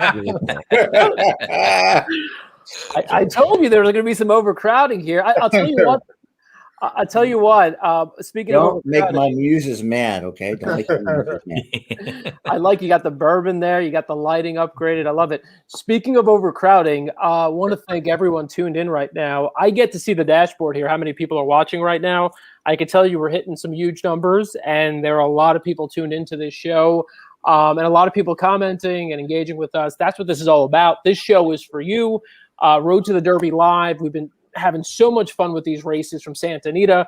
We've also done them at Gulfstream. We've got another one coming up at the end of the month Florida Derby Day at Gulfstream Park. And of course, we're back here for the big one, the Santa Anita Derby on April 3rd. Blake, they're going into the gate here momentarily. I want you to be able to tell people about where they can get their fancy Derby hats. Why don't you start? And when the race goes off, if it goes off soon, we'll yeah, no problem. You can always go to our website at camhats.com. CAMHATS.com. We have a wide variety and great styles for guys, especially the men. And I'm wearing straw because I'm so psyched to get out to the events and the races as soon as I can. Christine's actually down in Louisville right now doing some pre-derby work, and I'm jealous that she's down there, but she's having a great time staying at the Galt House and having fun. And I just real briefly, I was thinking, Dan, we had plans almost a year ago to go to the Louisiana Derby, and bang, everything shut down right at that time, so it's crazy. So yes, we're excited to get out there and get to the next race, and yeah, the guys will be styling the upcoming race in Santa Anita for sure, wearing some straw like this one, I think, and everything's sounding good, looking good. I know the Derby's going to run with like 50% or more. Pretty sure of that. Keeneland's, hope so. Yeah, Keeneland's looking at 6,000-7,000 fans a day, I think, for their opening. That's what I hear. So I'm excited. I'm really excited for this year. It's starting to move in the right directions. All right, they're off in the 8th race at Santa Anita. Here's the sound from Frank Miramati. The court coming through along the inside, and he now takes second. Then comes Major Cabby, 5th, 5 lengths off the lead. Extra Hope on the inside of Exalted, 2 clear of Strong Constitution and Manhattan Up. They have strung out over about 18 lengths as they head to the half-mile pole, and it's the speedster Brickyard Ride just cruising along, has a 3-length lead. Storm the Court in second, Loudmouth third. Tigre de Sluggo, orange colors, 7 lengths off the leader. Another 2 to Major Cabby, followed by Extra Hope and Exalted. Then 2.5 to Manhattan Up and Strong Constitution. Coming to the 5/16, and it's Brickyard Ride still well clear. Loudmouth inches up on the outside to take second. Storm the Court is in third. Tigre de Sluggo. Then Major Cabby, Exalted, starting to rally on the outside, has 8 to make up. As they straighten up, it's Brickyard Ride still well in front. 5-length lead, a furlong to close the deal. Major Cabby comes through on the inside. Exalted continues to finish with interest. Brickyard Ride 6 lengths in front. And wow. Brickyard Ride, another incredible performance as the Calbred dominates the San Carlos. Tight photo for second. Tigre de Sluggo and Exalted. Then it was Major Cabby, followed by a battle between Storm the Court and Manhattan Up. Saw that one happen. I swear. I mean, I understand what Matt was saying. The public thought he couldn't get 7. That's probably the reason he got bet up. But I also didn't have a chance to say, he goes 21-3, 44-1 without any company here. He went even faster. I was surprised, and he just got so much confidence. Yeah. What do you make of Tigre de Sluggo there? I mean, I know like me and Bram were excited about this horse. He looked like he was about to just bow out of it and finish, way off the board about mid-stretch. Battled back. I mean, it seems like a nice horse who, maybe needs more distance, needs more of a setup. I don't know. Any thoughts on that horse, Matt? No, I mean, if you just want to go through and kind of, again, try to make some comparisons from figs, it wouldn't surprise me if these horses ran their most recent races. Tigre de Sluggo ends up with somewhere around that low 90. Brickyard Rides end up around 100 as far as a buyer is concerned. Exalted is up in that sort of low 90 range, which would be kind of right on par based on his 4 prior runs. So maybe it's not the most electric take, but I'm just stunned that the horse continued on the way that he did, even though he was clear. I mean, he earned this thing. You're running fast every step of the way. And there is something to be said about being able to get out there and not have to deal with anybody breathing down your neck or pushing you too hard. But I mean, you could see down on the inside, it's not that John Velasquez wasn't trying to get Storm the Court to run with this horse early on. He's just not naturally as fast as he is early on. So, full marks go out to the connections here on top. Craig Lewis has got a nice little Calbred, and I don't know what the ceiling is. When the water gets deeper, it's one thing to win these races, and I'm not trying to, poo-poo it, but going from a Calbred Stakes race to this race, which was a fringe-ish grade 2, grade 3. I would assume the water's going to get considerably deeper at some point, but this speed will always make him a player. Yep. Great call by you on Exalted. Ran a really nice race there to finish third, almost second at 6-1. Also, a great call on Storm the Court. It's just as valuable to know which horses you don't want to use in a certain spot as it is to know which horses to use. And a great call by this guy here, Tony. Tony, I know he's been dropping comments left and right. He's like just straight up saying, give me props. We will give you props. You're all over it, Tony. Look how many comments we got from Tony. Look at this. Come on. I called it, guys. $50 win bet. I'll take that. Shout me out. Tony, you deserve all the props in the world. You are the freaking man. Excellent call on Brickyard Ride at 5-1. We love you, Tony. Beautiful job.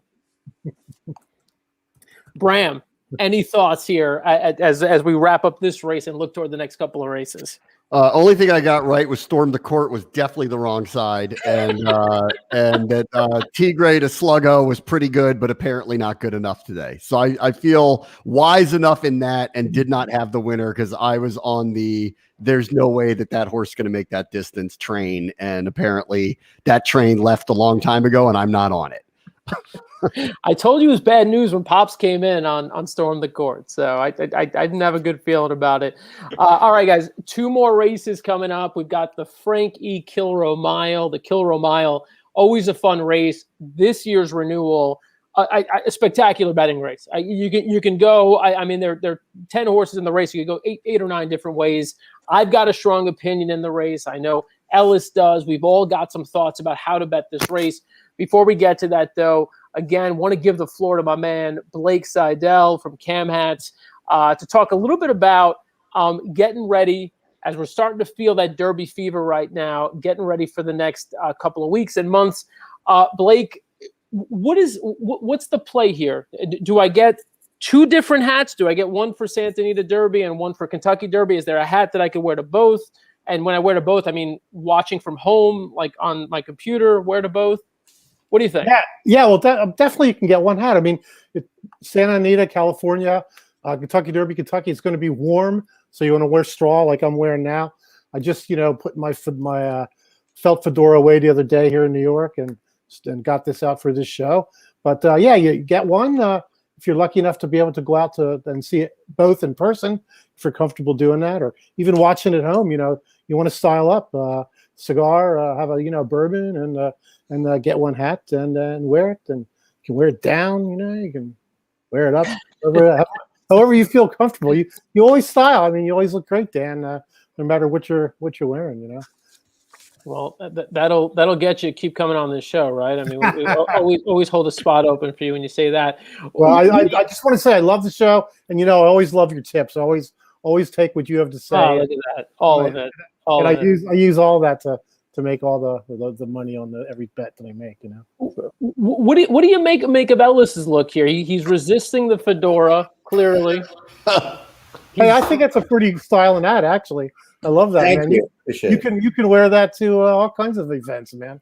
I see a lot of guys at Keeneland wearing that style all the time. It's probably me. Yeah, probably. And how about what do you think about Matt's hat? Are you going with a more modern? Well, Matt's always donning the great suit, with a great tie, and now he's dressed like he's really casual, and everybody's casual at home. I certainly don't have a suit on, I might have a jacket on, but that's about it, and so I mean shorts and stuff. So yeah, so Matt's always looking styling, I think, Supporting a local establishment. There you go. What does that say? We got to get you full screen so we can actually see what it says. I can just hold it up to you. It says York Beach Beer Company. Ooh. There you go. This is a sort of little offshoot of another local company called Southern Maine Brewing. Brewing Company. Yeah, very cool. I knew that I brought this along too, just so. There's our Chromie.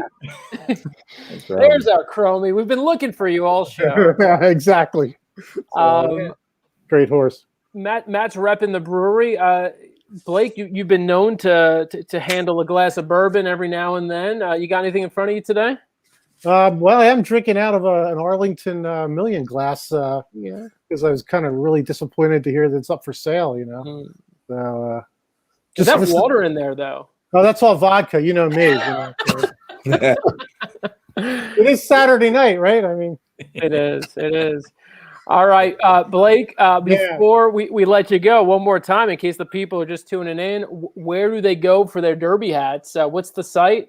Yeah, just go online to our website at camhats, camhats.com. If you want to buy it online from us, you can, or go to where we sell on the website. We sell to stores all over the country. So excited to be on the show. Love the show. Good to see you guys, and I look forward to seeing you at one of the races this year. Awesome. Tell Christine we love her. We miss her. We'll see her soon, hopefully. I'll do that. Thanks a lot. Be well, Blake. Be well. All right, Ellis. I know you were talking a really big game about these last couple of races. The pressure's on here in the Kilroe now. Now I need a price here from you in the Kilroe. So you'll get that. Let's set this race up. I know you spent a lot of time handicapping this race. We're talking about a grade 1 here, going a mile on the turf course. Some big names who you've seen in grade 1, grade 2 action, Smooth Like Straight, Social Paranoia. Those are just a couple, and Casa Creed. And then you got a bunch of locally trained horses who seem extremely capable and running really well at Santa Anita. Where did you land here? Well, let me be honest, first of all, because I got so much going on with money today betting. I just say on a pick 3, I bought the race because I like Brickyard Ride and Loudmouth, and that was a nice start. Okay. Pick 4 is the same picks as on one of my blogs I do for Keeneland. This is our Race of the Week blog, and I like this race. I saw 10 horse field. I knew the morning line was going to be strong. There was going to be no favorite. I'm surprised we have a 5-2 right now and hit the road. I landed on 3 win contenders, and with this kind of a race with the price, but I'm going to give you the price first, and that's the 8 count again, currently 18-1. This is just a really interesting horse, and it's odd because lightly raced 4 for 8. If you toss out the debut dirt sprint, the rest are on turf, including the grade 3 Singspiel last year at 10 furlongs. Moves from Gail Cox, actually not disgraced, by the way, at all in the grade 1 Northern Dancer, 4th, beaten ahead for 3rd, beaten 2 lengths for the win. Made the lead at the 8th pole. So a mile and a quarter, he makes the lead, or he's within a head, I should say. Shifts to California to Phil D'Amato, and wins the Seabiscuit, grade 2, rallies from dead last, not a fast pace into a 48, 112. Juan Hernandez. Then he goes into San Gabriel at the 9 furlongs. He's eased.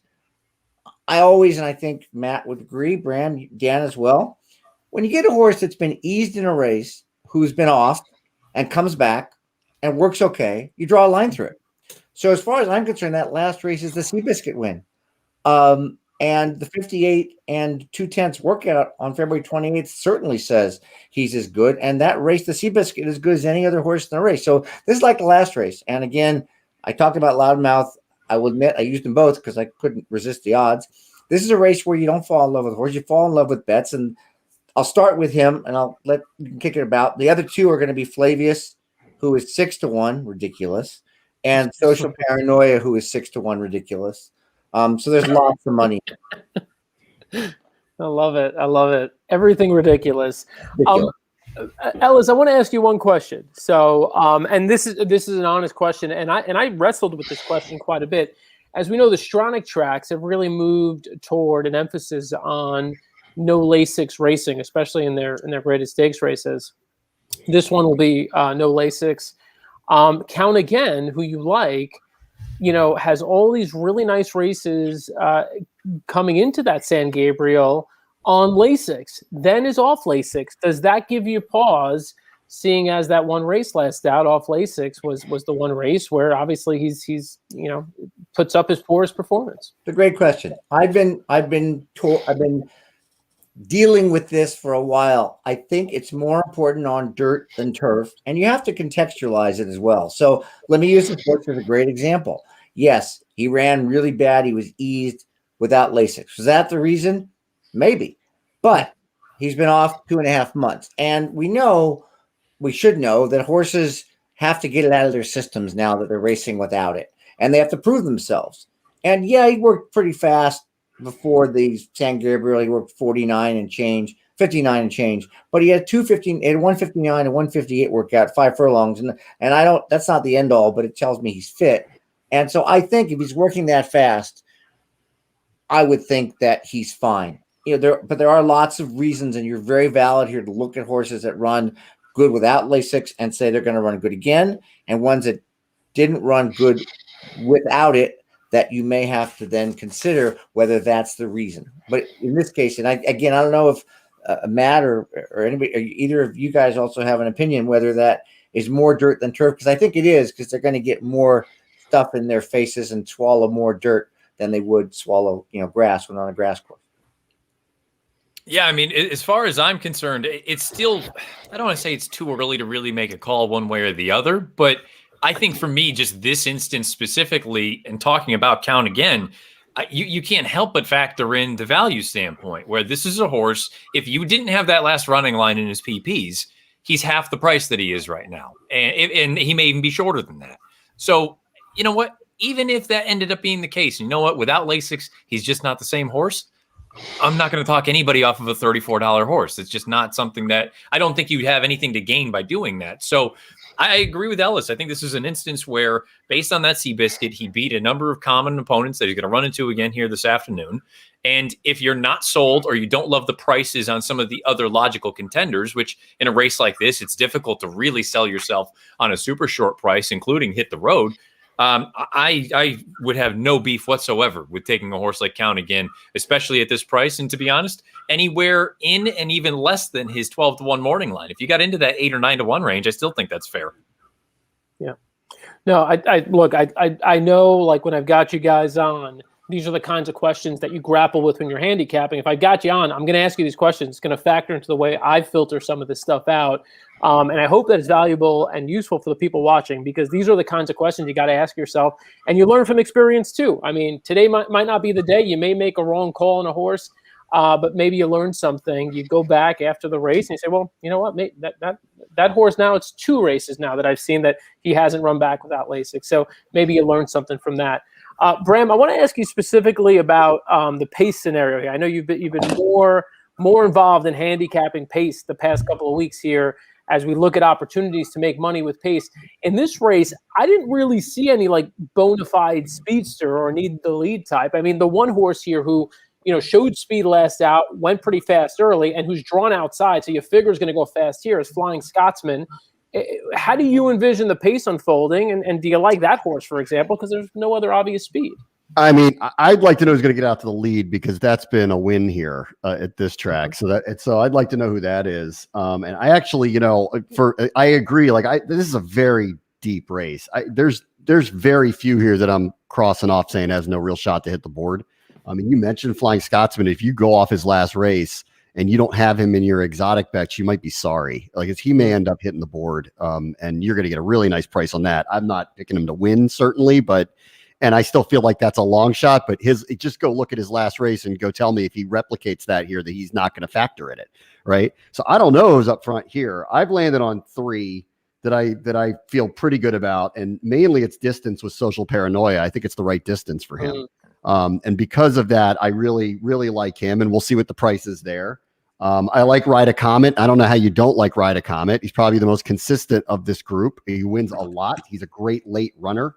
And Smooth Like Straight is the other one that I like. I mentioned earlier, I like Rispoli, especially on the turf. I like him. I like this horse here. Those are the 3 that I'm kind of looking at, but I'm with you. I think there's some really juicy numbers here. And I think there's a reason why, 3-1 is the lowest odds on the board right now. And I think things are going to flip around, and I'll be interested to see over the next 15 minutes or so how much that flips and where late money goes, because I want to see where the public is kind of falling on this, because I think you have a lot of options here.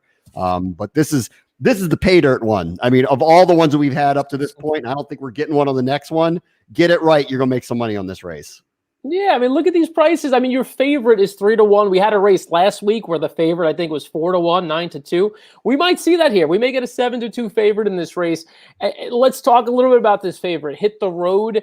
Lots of space between races for this horse. I think they had high hopes from him as a 2-year-old when he ran in the BC Juvenile Turf. Won the Zuma Beach. Both of those races were at Santa Anita, as was his first graded stakes win, last out of the Thunder Road Stakes. He really does seem to be coming into his own and gets a big jock booking again. Florent Giroux, we mentioned earlier, he's going to ride him here first time. Although I did question Rispoli hopping off to Smooth Like Straight, assuming he had the choice here, right? Ellis, what did you make of that? And what do you make of Hit the Road?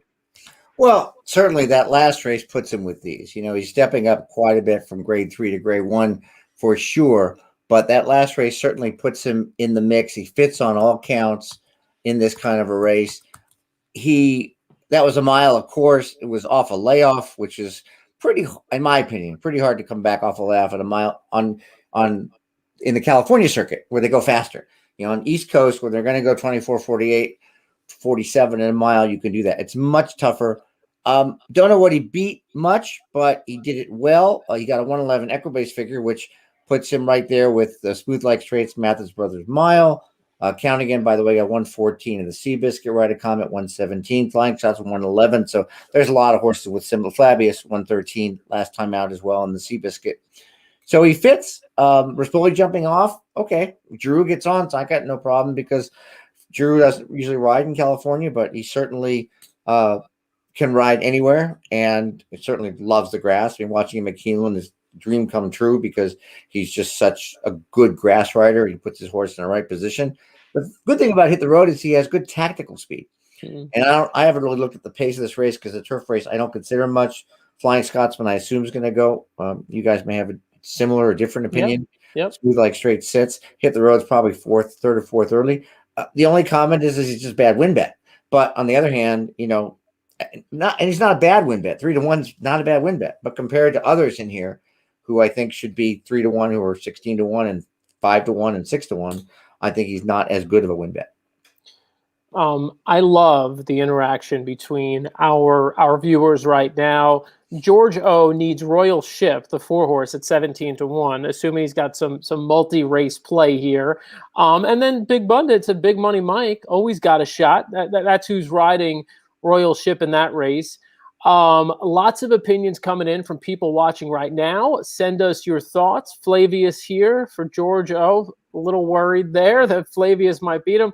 And then here, Alex Ryan, Flying Scotsman and Social Paranoia. A couple of horses we've talked about a little bit. But really, the one guy I keep going back to, my man Tony. Tony's back. He's rolling over the winnings. He's rolling it over. He's got the 9 here. He wants to be on the 9, gate to wire. Says, call this 9. Look at this. Tony's all over the 9. If you want to ride the hot hand, you ride with Tony. 9-2 right now on Tony's selection in this race. Ride a Comet. Because we have a moment here, we have a replay of the tropical turf derby there. The last race at Gulfstream Park was Ride a Comet and Casa Creed battling it out to the wire. Let's take a look at that race, and on the other side of this, we'll talk about those two horses. 4 wide goes Hey Dakota, dropping back his Tusk. 3/4, 110-4, less than a quarter of a mile to go. Frostmore now asked to kick in as Casa Creed takes aim, and Casa Creed is up on the outside to take the lead. Ride a Comet tries to run at him. Ride a Comet and Casa Creed, these two. Ride a Comet getting up. Ride a Comet wins the tropical turf.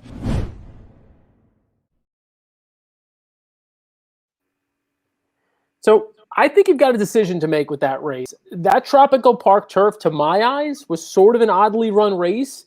You didn't see much movement outside the top 3. It's a race that I'm kind of like, I don't love that race too much. I respect Casa Creed. Maybe Ride Comet has taken that next step. He seems to be headed in the right direction. Matt, what do you make of that race, and what do you make of these two runners in particular?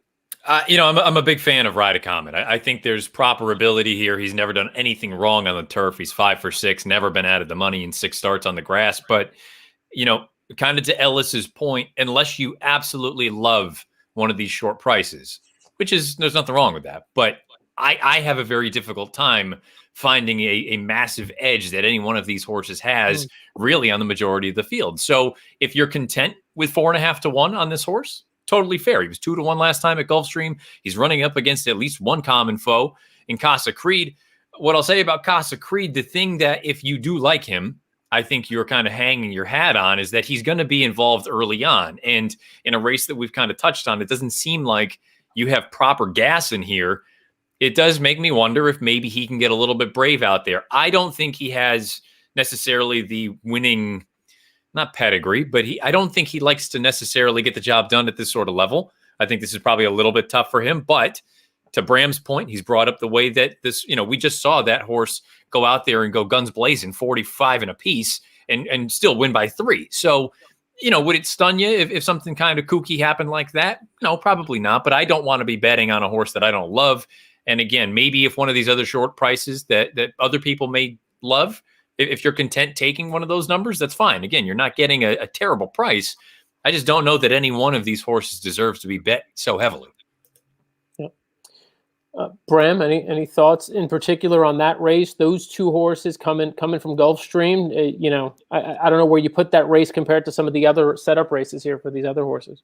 I mean, I feel really good about Ride a Comet. I think you're seeing consistent finishes, and I'm into that too. I like the horse that is there every time. I like predictability. I love social paranoia here, partially because I just think it's the right distance. But if you go look at the finishes with that horse, it is up and down. And so I don't have the same level of confidence that I think I'm going to get a different, result out of this.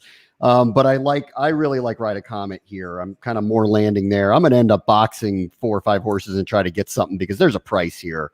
So, catch the right side of a good ticket, you're going to make some money. So I'm trying to figure out where I'm going to be. At this point, it's 1-3-6-9, and I can be talked into 7. I can be talked into 10, hitting the board late. So, but that's where I am right now.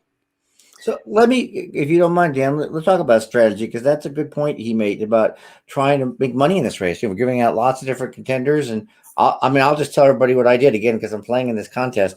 I played a try instead of an exacta of 3-6-8 with 3-6-8 with all, and instead of an exacta box, because I think because there is no favorite, I think that trifecta is going to come back at pretty good numbers. It might be less than the exacta, but I think there's some value because you've got 3 or 4 double-digit horses plus one of mine double digits, and I think that's the play in this kind of race. It's not that expensive a ticket for 50 cents. I forgot how much it was. I played it for $2 because I got to make a bigger bet in the contest. But that's how you do it. Or like Bram says, you take 5. People poo-poo it, but I mean, a 4 or 5 horse exacta box here is going to get you 3 or 4x.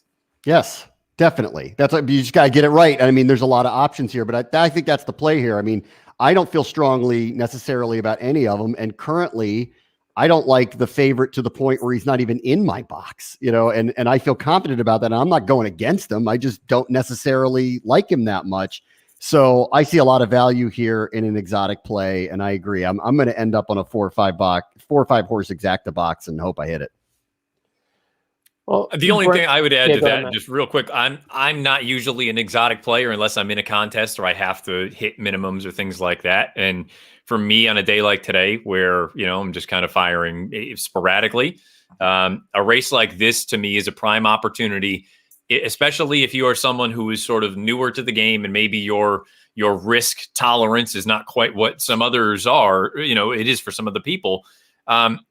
Find a price that you think is fair or an overlay, and don't be afraid if it is large enough to play win place or win show or win place show, whatever the case may be, because even a place or a show return in a race like this, depending on the odds, is still going to be decent enough for someone who is sort of, again, getting involved and trying to get their feet wet a little bit. And maybe this is an opportunity for you to say, you know what, I really do like a 15 or 20 to 1 shot. And regardless of the fact that maybe people aren't talking about the horse, I believe in my handicapping. And this is a way for you to go out there and say, I've got a little bit of skin. And even if the horse doesn't win, maybe I can still get something back, because a 20 to 1 shot who runs third, still probably going to get $6 back the show, I would imagine, somewhere in that ballpark. So I would just say don't be afraid to get a little bit creative in a spot like this. I mean, the horse that I really like, I don't know how I'm playing him yet. It's either going to be just to win or to win in place, but I really like Spirit Animal. So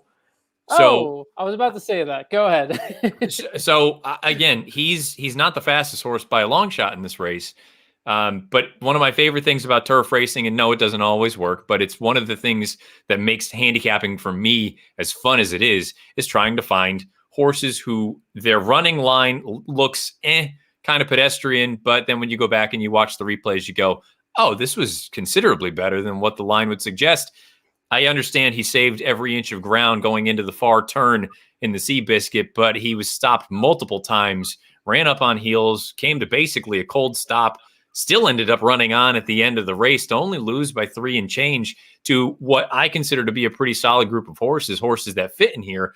If you like Flavius, in my opinion, this is just me, you should strongly consider Spirit Animal at almost 5 times the price, or 3 times the price, simply because I don't think there's really that much between the two of them. And I try not to read into jockey assignments. I really don't. But Joel Rosario rides for Chad rather frequently on the East Coast. Flavien Prat, if Chad has a horse that goes out there and he needs a rider, nothing wrong with Flavien Prat. I think he's as good as there gets.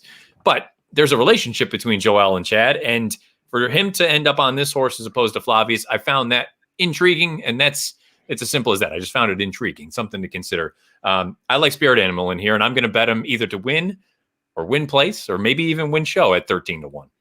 I think he'll be fighting for last with Count Again early. I think. Early. No, early. I was like, damn, Ellis throwing fire at us. No, look, Matt, you took the words out of my mouth. I was like literally on the tip of my tongue. We talked about, trying to find a price here. If there was one horse in this whole sequence that I was looking forward to, it is Spirit Animal. I think to your point, I think he might get overlooked off of that 6th place finish in the Seabiscuit, but had all that trip trouble prior to that, was, a head away from being on a 4-race winning streak. And from a pace perspective, Ellis says, he's going to be last, but you know what? I think that he's got enough early speed to be within 3 or 4 lengths. I mean, that's typically where he is if they're not going extremely fast. So I don't think he's going to be dead last or second last. I think he's going to be near the back of the pack. But if they run just honest early to midsection fractions, I think he's got every shot at 14-1. Again, just not to belabor all the points you made, but they were all good ones. The Rosario note, I think, is also important. 14-1. I love every bit of that. I just bet the horse across, and I'm using this horse in a couple of contest plays as well. So for me, my horse right here for the value that you're getting certainly is going to be the 5 horse. Spirit Animal I think is interesting, and then I think if you want a horse to hang on for a share of it in your exotics, I think Flying Scotsman might be loose, so it would be tough not to use them because worst case scenario, I mean, I see that horse hanging on for 2nd or 3rd. That's your stable dual horse. I noticed that. It is my stable dual horse. I mean, look, that's where we're at. This is a really fun race. Whoever you bet, wish you a lot of luck. This is going to be, if you hit this race, I get a feeling you're going to be, it's going to be a day maker and then some. Race of the day, I think, fair to say, right? Yeah. Yeah. Oh yeah. From a betting perspective, it doesn't get any better than this. You will see this race live here momentarily on Santa Anita Road to the Derby live. And then after this, you will see the Big Cap, the Santa Anita Handicap, live here on Santa Anita Road to the Derby live. Enjoy the race. You'll hear the race call here in just a second from Frank Miramati. Enjoy. Good luck. And they're off. Smooth Like Straight is very fast away from the gate. Flavius up close in the early stages too. Royal Ship comes away in 3rd. Here's Flying Scotsman. And Flying Scotsman sprints up and is faster than all of them. Clears the field and opens up 2. Smooth Like Straight is now in 2nd. Hit the road on the inside, a joint 3rd. You were right, Ellis. Outside of him. They're followed by Casa Creed, 6 or 7 lengths off the speed. About it being on the lead? No, about being battling for last. Battling for last. Early on. To the backstretch. Then Ride a Comet going by a couple of rivals at the back of the field, Spirit Animal, and Count Again. They're heading toward the half-mile pole in the Frank E. Kilroe Mile, and the lead belongs to Flying Scotsman by a length and a half. Smooth Like Straight is tracking him nicely in 2nd. Then it's Flavius on the outside of Hit the Road. Casa Creed, 6 lengths off the leader. Social Paranoia inches up inside of him. Then Ride Comet with the green cap racing on the outside of Royal Ship, Count Again, and Spirit Animal. A quarter of a mile to go. Flying Scotsman, Smooth Like Straight. Flavius hit the road, just waiting for racing room. Behind them, Casa Creed, Social Paranoia at the rail. There's an eighth of a mile to go. Smooth Like Straight hit the road, finds a seam along the inside, and Flavius hit the road on the inside. Flavius, Smooth Like Straight in between them. Far outside, Count Again is absolutely running out of time. It's hit the road, hit the road with Frankie Kilroe Mile. Smooth Like Straight in a photo with a flying Count Again. Well, that was an exciting race. It's incredible when you see races like this and they turn out just as the odds suggested they would. I mean, you've got your top two choices finishing first and second. Ellis, your horse, I feel you. That was a nice run on the outside at 16-1. Just got moving a little too late. And look, you got Rispoli, I think him jumping off the two in some ways scared me off this horse a little bit while it shouldn't have. Your horse, Count Again, ran a huge race at 16-1. Obviously, you identified the value there, so great job. Yeah, I needed him for second. Just missed. I know there are no sentimental sort of moral victories here. Yeah. Matt's got to look like he just hit a $20,000 trifecta. No. Just I'm. It's one of those things. We talk about turf racing where just by nature they're going to be more bunched finishes than dirt races for the most part. And sort of the knock, and I'm guilty of it as well, that the West Coast turf horses typically aren't as good as the East Coast turf horses. I think there's a real scenario where at a mile, these top two are right there as far as the milers are concerned this year. Both hit the road and Smooth Like Straight because, just the way that they run, and to Ellis's point that he brought up before the race, the tactical ability that they have, I feel like I sound like a broken record where you go back through all these most recent years of the brilliant milers we've seen, specifically here in the United States. What's the common theme, the common denominator? They've all got tactical speed. They're all really close. And okay, maybe they don't finish in 22 flat, but the horses finishing in 22 flat have to make up 10 lengths on them, and they're going to finish in 22-4. They just don't have enough time to make up that ground. So whether it was a Wise Dan, a Tepin, a World Approval, I mean, you can continue on with that list. I think that's the thing that can kind of separate the proper world-class milers from the horses who are very talented, but they're always going to have a little bit too much to do. And maybe this is the year that the West Coast runners are legitimately every bit as good as the East Coast, maybe even broader than that. Wanted to send a little shout out, congrats to the ownership team of this horse. Hit the road, good friends with some of the folks at Taste of Victory. I was tweeting with them last night, and I kind of said, "What's up with Rispoli? why is he spitting you guys for Smooth Like Straight?" And I didn't get any. I just got a like on it. I should have taken that aside. I just liked it. That was all. Just a like. No comment on it. But no, look, really, really big score for this horse in particular. Horse has had potential all along. You could see it. We talked about that last run, the Thunder Road. Winning that race easily is gonna post a big number for this one as well. I would imagine 99 Beyer last out. Showed potential as a 2-year-old. Had obviously some issues that kept him out of action.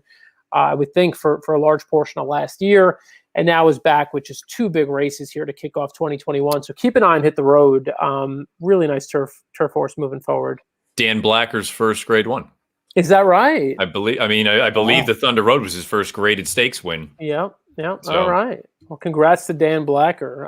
That's phenomenal. Really, really good. Really nice win. We've got another guest in.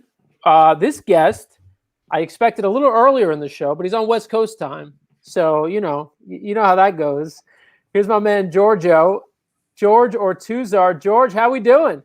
We are doing fantastic. I'm so sorry. I was having some problems, some technical problems, but everything's cool. The show has been fantastic. I've watched it from start to finish. You guys are doing an amazing job. And, before we even what the heck is that?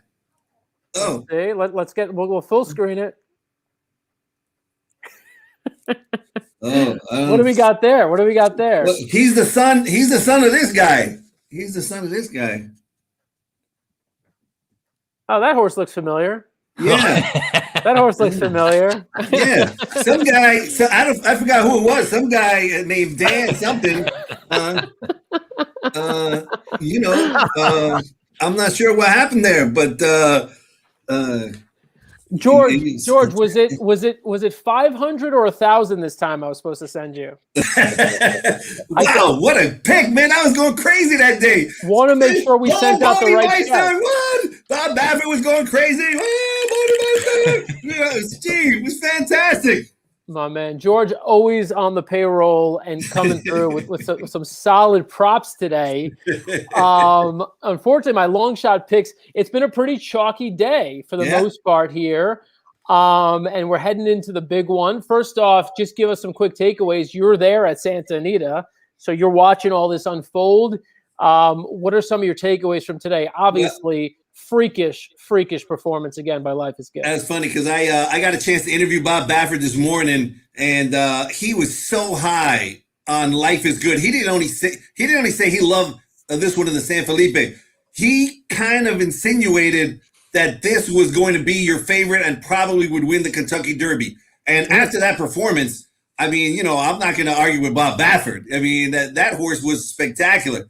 And then my other takeaway is so funny because Mike Smith, who I love Mike Smith, Charlatan is in the middle of the track. He goes to the inside. Everybody gives him grief.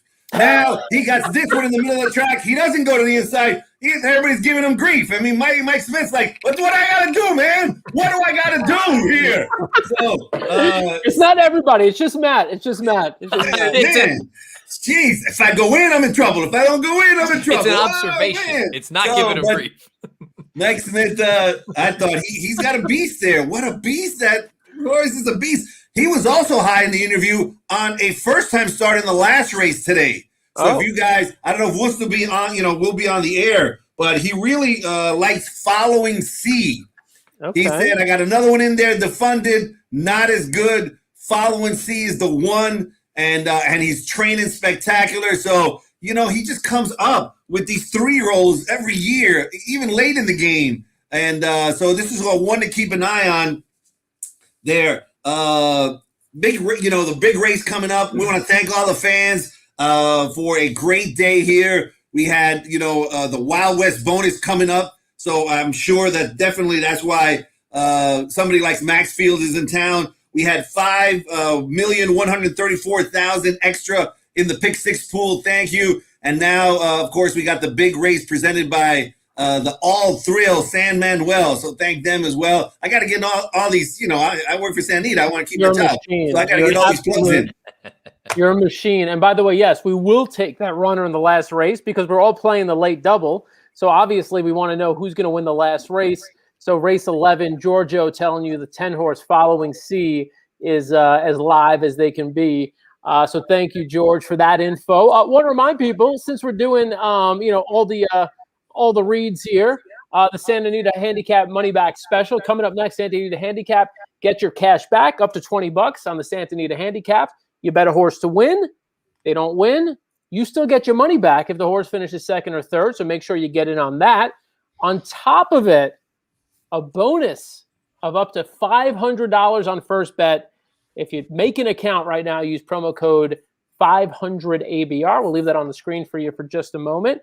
You can take all that in. Now you got a lot of text going across your screen right now. We're going to be talking about here in a few minutes how we're going to use that $20, not completely risk-free, but essentially risk-free. If you've handicapped this race, you got to figure a horse that's going to finish in the top 3. So if you're confident enough in that, who's the horse that you bet with this $20 win bet with the guarantee that you get that money back if the horse finishes second or third? Ellis, let's kick it to you to start things off here as we talk about the Santa Anita Handicap. Well, So do you want to talk about the win bet or just the play of the race? Well, I mean, I want your pick, and if your pick is worthy of the $20 win bet, then that's what we'll go with. Well, when I was sitting in the green room before coming on, I heard Matt Bernier talk about Independence Hall, and all I heard was can't get 10 furlongs. I think I heard that anyway. I'm dubious. I'm undubious. For two reasons. Let me go to those first. And of course, this is what makes great racing. We have totally disparate opinions. First of all, Constitution's fairly young sire, and one horse in particular gets 10 furlongs. 'Tis the law. The other is the trainer, Mike McCarthy. I no knock on Mike Trombetta, who had this horse before. He won the Jerome.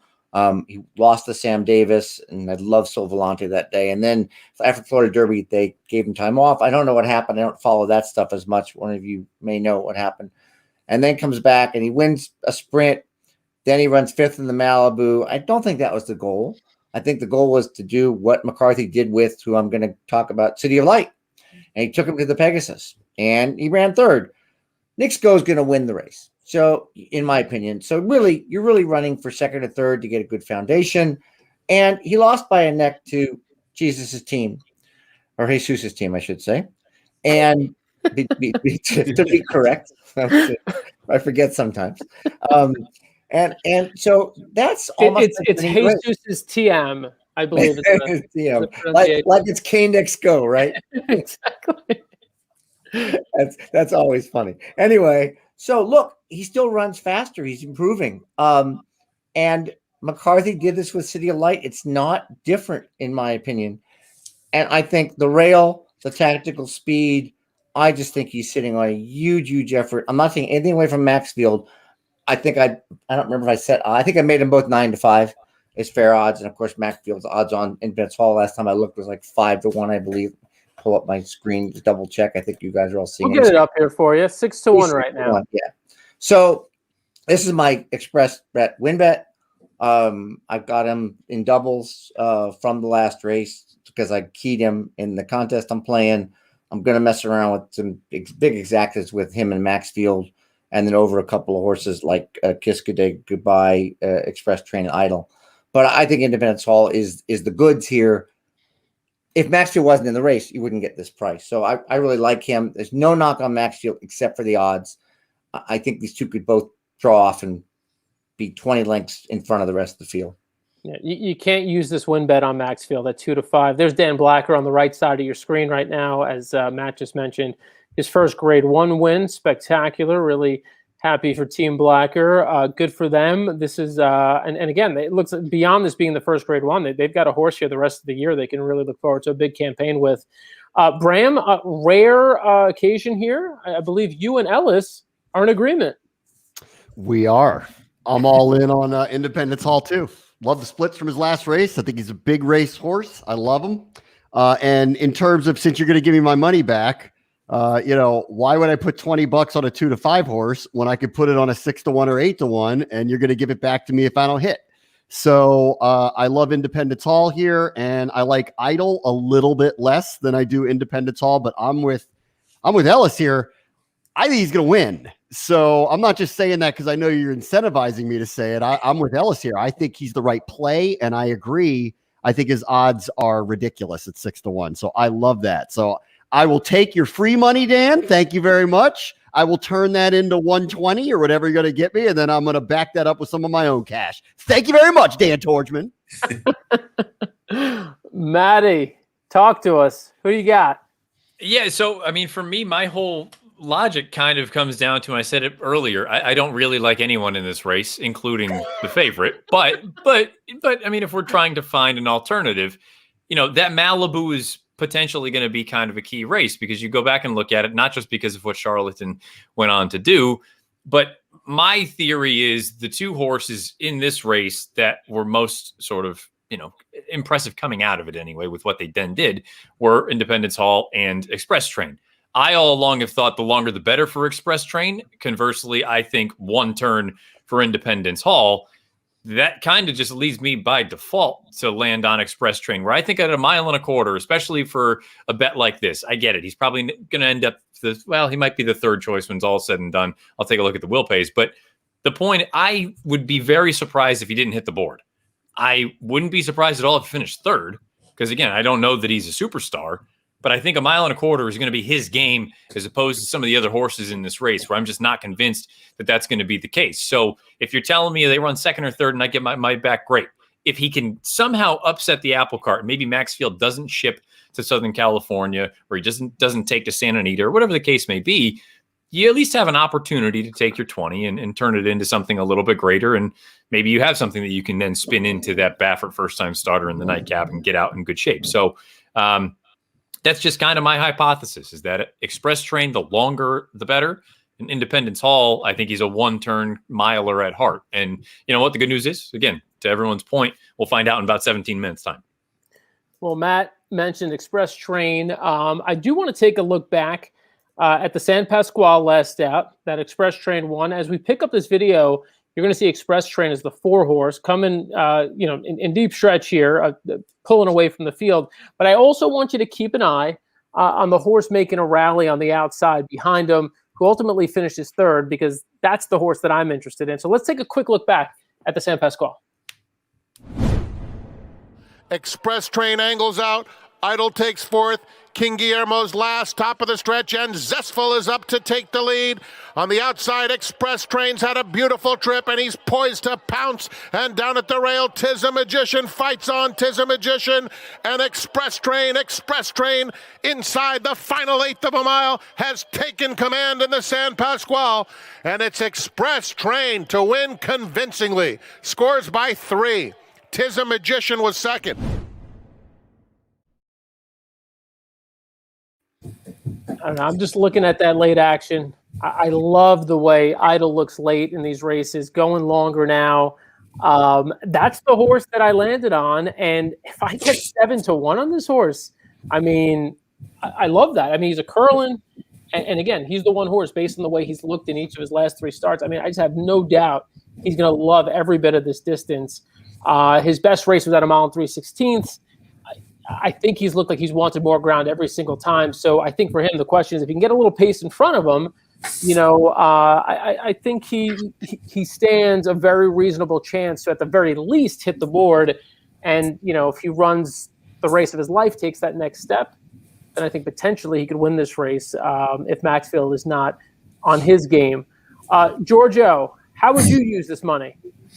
Well, I did use the money already, and I got a chance to talk to Eric Kruljack this morning as well. Eric Kruljack told me that his horse is doing fantastic. The owner was there, Dorita, who is the wife of John Sonderecker, and man, he says this is where this horse loves to run. Kiss today goodbye, doesn't like going out of town. He really didn't like that surface at all at Gulfstream Park, but he's back home. He's got the Hall of Famer aboard. And at, 30-1? I bet $20 to win on him at 30-1. And if he loves the track, as Eric says, he's doing fantastic. I think he's an excellent bet. The winner, the most probable winner, obviously, is Maxfield. And I think Matt, commented, Gold Dolphin, they're killing it. Antoinette won the very one. And, of course, Essential Quality could be, those two with Life is Good in the Kentucky Derby. Mystic Guide looked fantastic. So Gold Dolphin is firing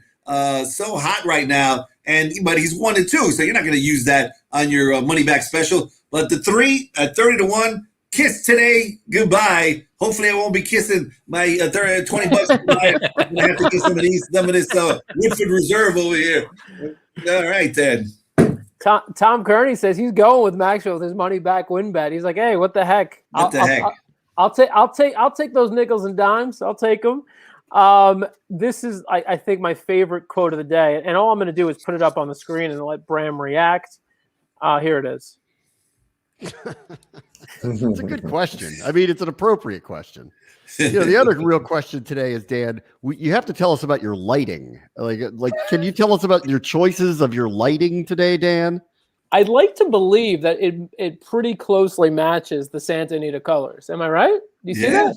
Yeah, we got green. Is that what you were going for, or do you live in a consistent rave party? Because what's I do not waste any energy, man. It's all about being on brand, man. I'm trying to do this thing right. Yeah, no, I was really excited about it. Got a new light kit a little while back. They gave me a blue. They gave me a yellow. I combined the filters. Next thing you know, you got this this minty green color. It is very, very close to the exact color. I'm not proud of much in my life, but this, I will say, I'm pretty excited. My lighting, mwah. Yeah. I'm pretty excited about this. With 10 minutes, 10 minutes, or 12 minutes to go in this next race here.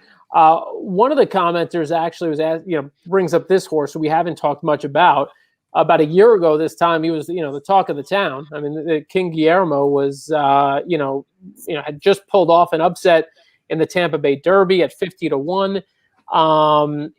Exactly a year ago, pretty much. Has had some issues since then. Was away from the races for a while. Came back late last year. Well beaten in the Cigar Mile, and also well beaten in that San Pasqual that we just showed you. Does anyone out there want to make an argument for this horse? No. Well, I mean, okay, this is one of those. Connections would need to tell me, oh, by the way, he's back to his form.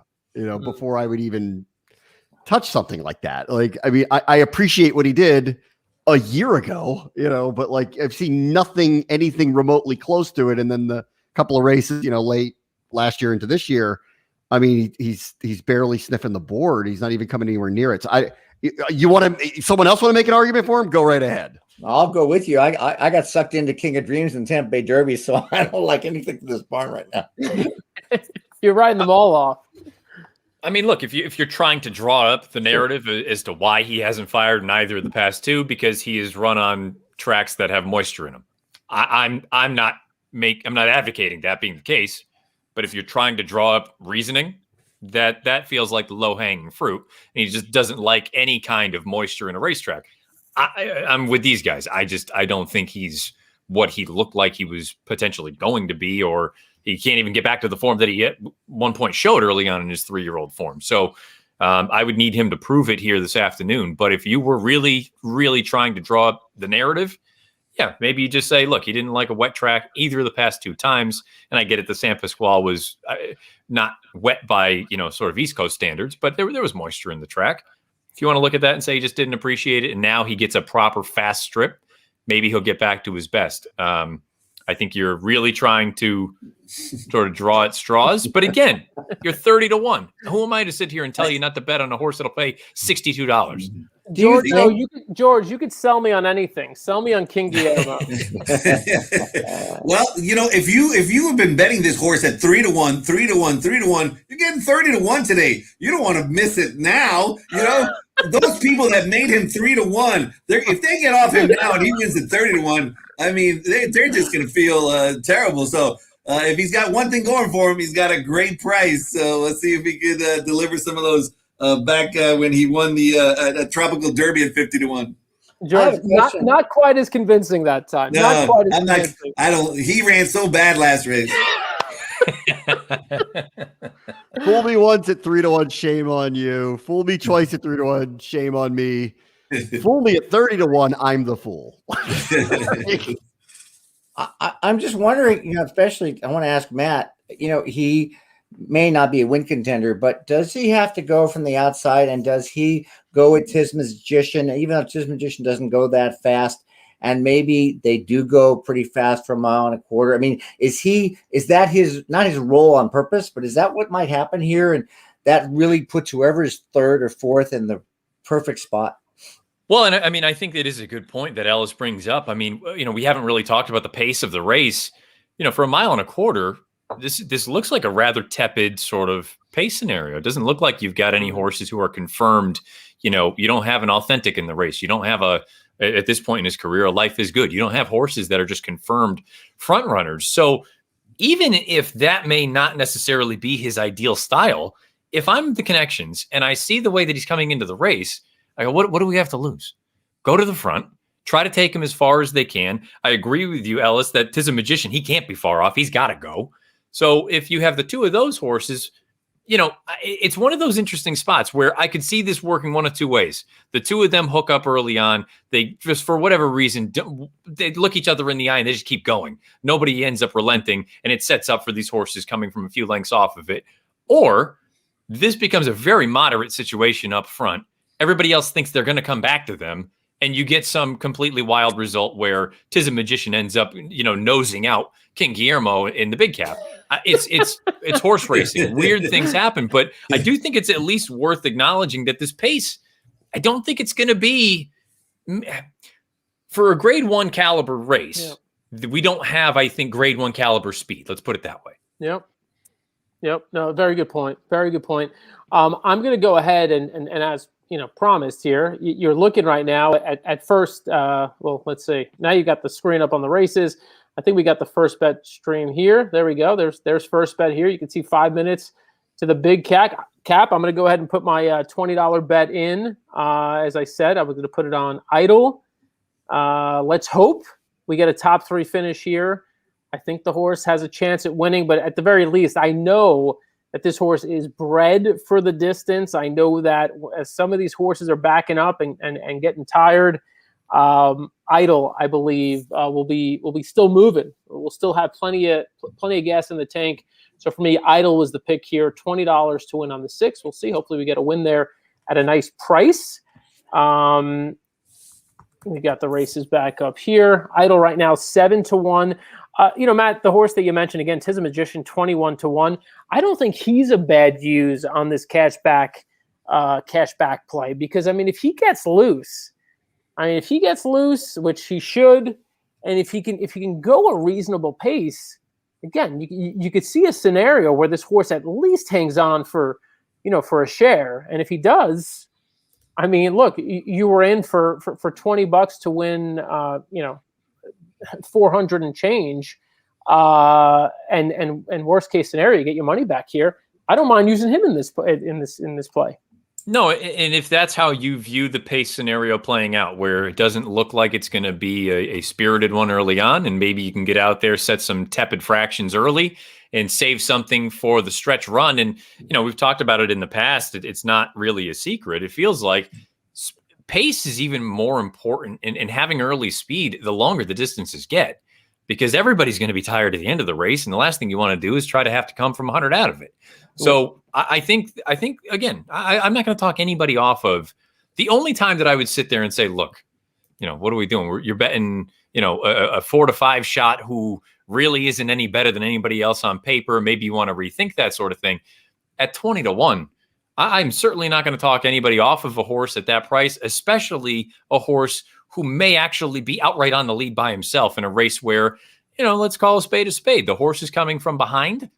They've got things to prove. Yep. We got a question here. What's the double here? We kind of teased this a little bit with Giorgio. George, you want to reiterate how you would attack this late double here at Santa Anita? Well, I'm looking at my pick 6, which I'm still alive in like 4 pick 6 tickets because it was kind of favored there. And one of my tickets I got. Come on, tell us more. One of my tickets I got 1, 2, 3, 4, 5, 6 here, so I'm still looking good there. And then I've used Patron de Oro, who is trained by JMS Stables, and I told them maybe today it's going to be JM Yes, because that one has been training really well. They paid 20 times the stud fee, which is an angle that comes in strong, a profitable angle year in, year out. So Patron de Oro certainly has been training well, got a lot of positives in his favor. And Bob Baffert really gave a strong push on his Following C. He's got 2 in there, and he really made it pretty clear that Following C is better than Defunded and should run a really, really good race. And Mr. Impossible, of the ones that have run, obviously he's looked really, really well. So those are the 3 to concentrate on in the last race.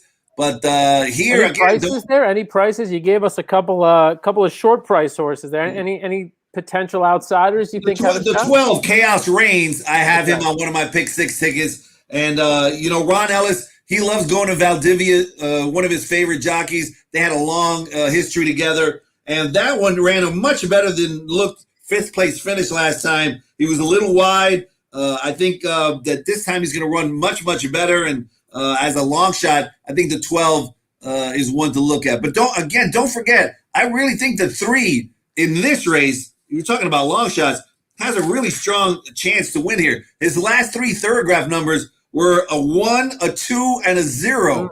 So he is running really fast, and he loves this track. Don't leave him out at 25-1. Kiss the day goodbye. We sort of dismissed him earlier. Ron Fox here is watching the show, is on board with you with the 3. Art Ramirez likes 257. Q Savage likes Idol. I like your thinking. That's yours. That's me. That's me right there. There you go. I don't know what Georgia's doing. There's no telling. By the way, for all of you slackers out there who haven't handicapped the race, you're just tuning in. You're saying, what the heck should I bet on here? I don't even know what these guys are talking about. We're dropping something in the chat right now. Check out the chat. It's the last second studying guide for all of you out there, the Santa Anita Handicap cheat sheet presented by First Bet. It's got a quick summary on each horse. Even if you're not a fast reader, I promise you'll get through it pretty quickly. It'll give you a quick summary on each runner, and you'll form an opinion pretty quickly. You have 1 minute to do that. Go. You have one, and I have faith in you. I have faith in you. You can do this. A new sack, big money, 300 on the 6 horse. Wow. Let us know who you're betting here. Another combo bet, 765.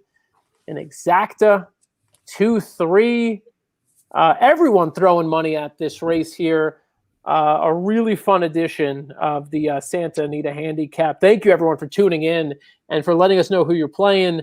Look, it could be Maxfield, and we could all be sitting here saying, well, that was pretty easy. Or it could be something crazy. Who knows? We're due for a not chalk finish here because we've had 4 straight of them, right? So yeah. So what do you got, Dan? Idol? You're on the record, Idol. I'm on Idol. I'm on Idol. I think in terms of looking at this board right now, I think to me at least he represents the best value as a horse that you know is going to relish this distance. A couple of these others I have some questions about. By the way, I want to welcome just real quick, not that he's actually in the video stream, but commenting, Russ Sapienza. Taste of Victory Racing, big congrats on the stakes win a few moments ago. Russ was so happy for you, and look, you can now rub it in Umberto's face. You don't spin Taste of Victory for anyone else. So congrats to you, Russ. Congrats to the whole team. Really, really exciting. Anybody else? Last thoughts here as they load in? Independence Hall. I'm sticking with it. Independence Hall. Okay. All right, we're going to pot up the audio here, give you Frank Maramati. We had a couple of comments who didn't want to hear our voice during the race call, so we will keep quiet as the gates open here for the big cap at Santa Anita. And Coastal Defense. 2 more.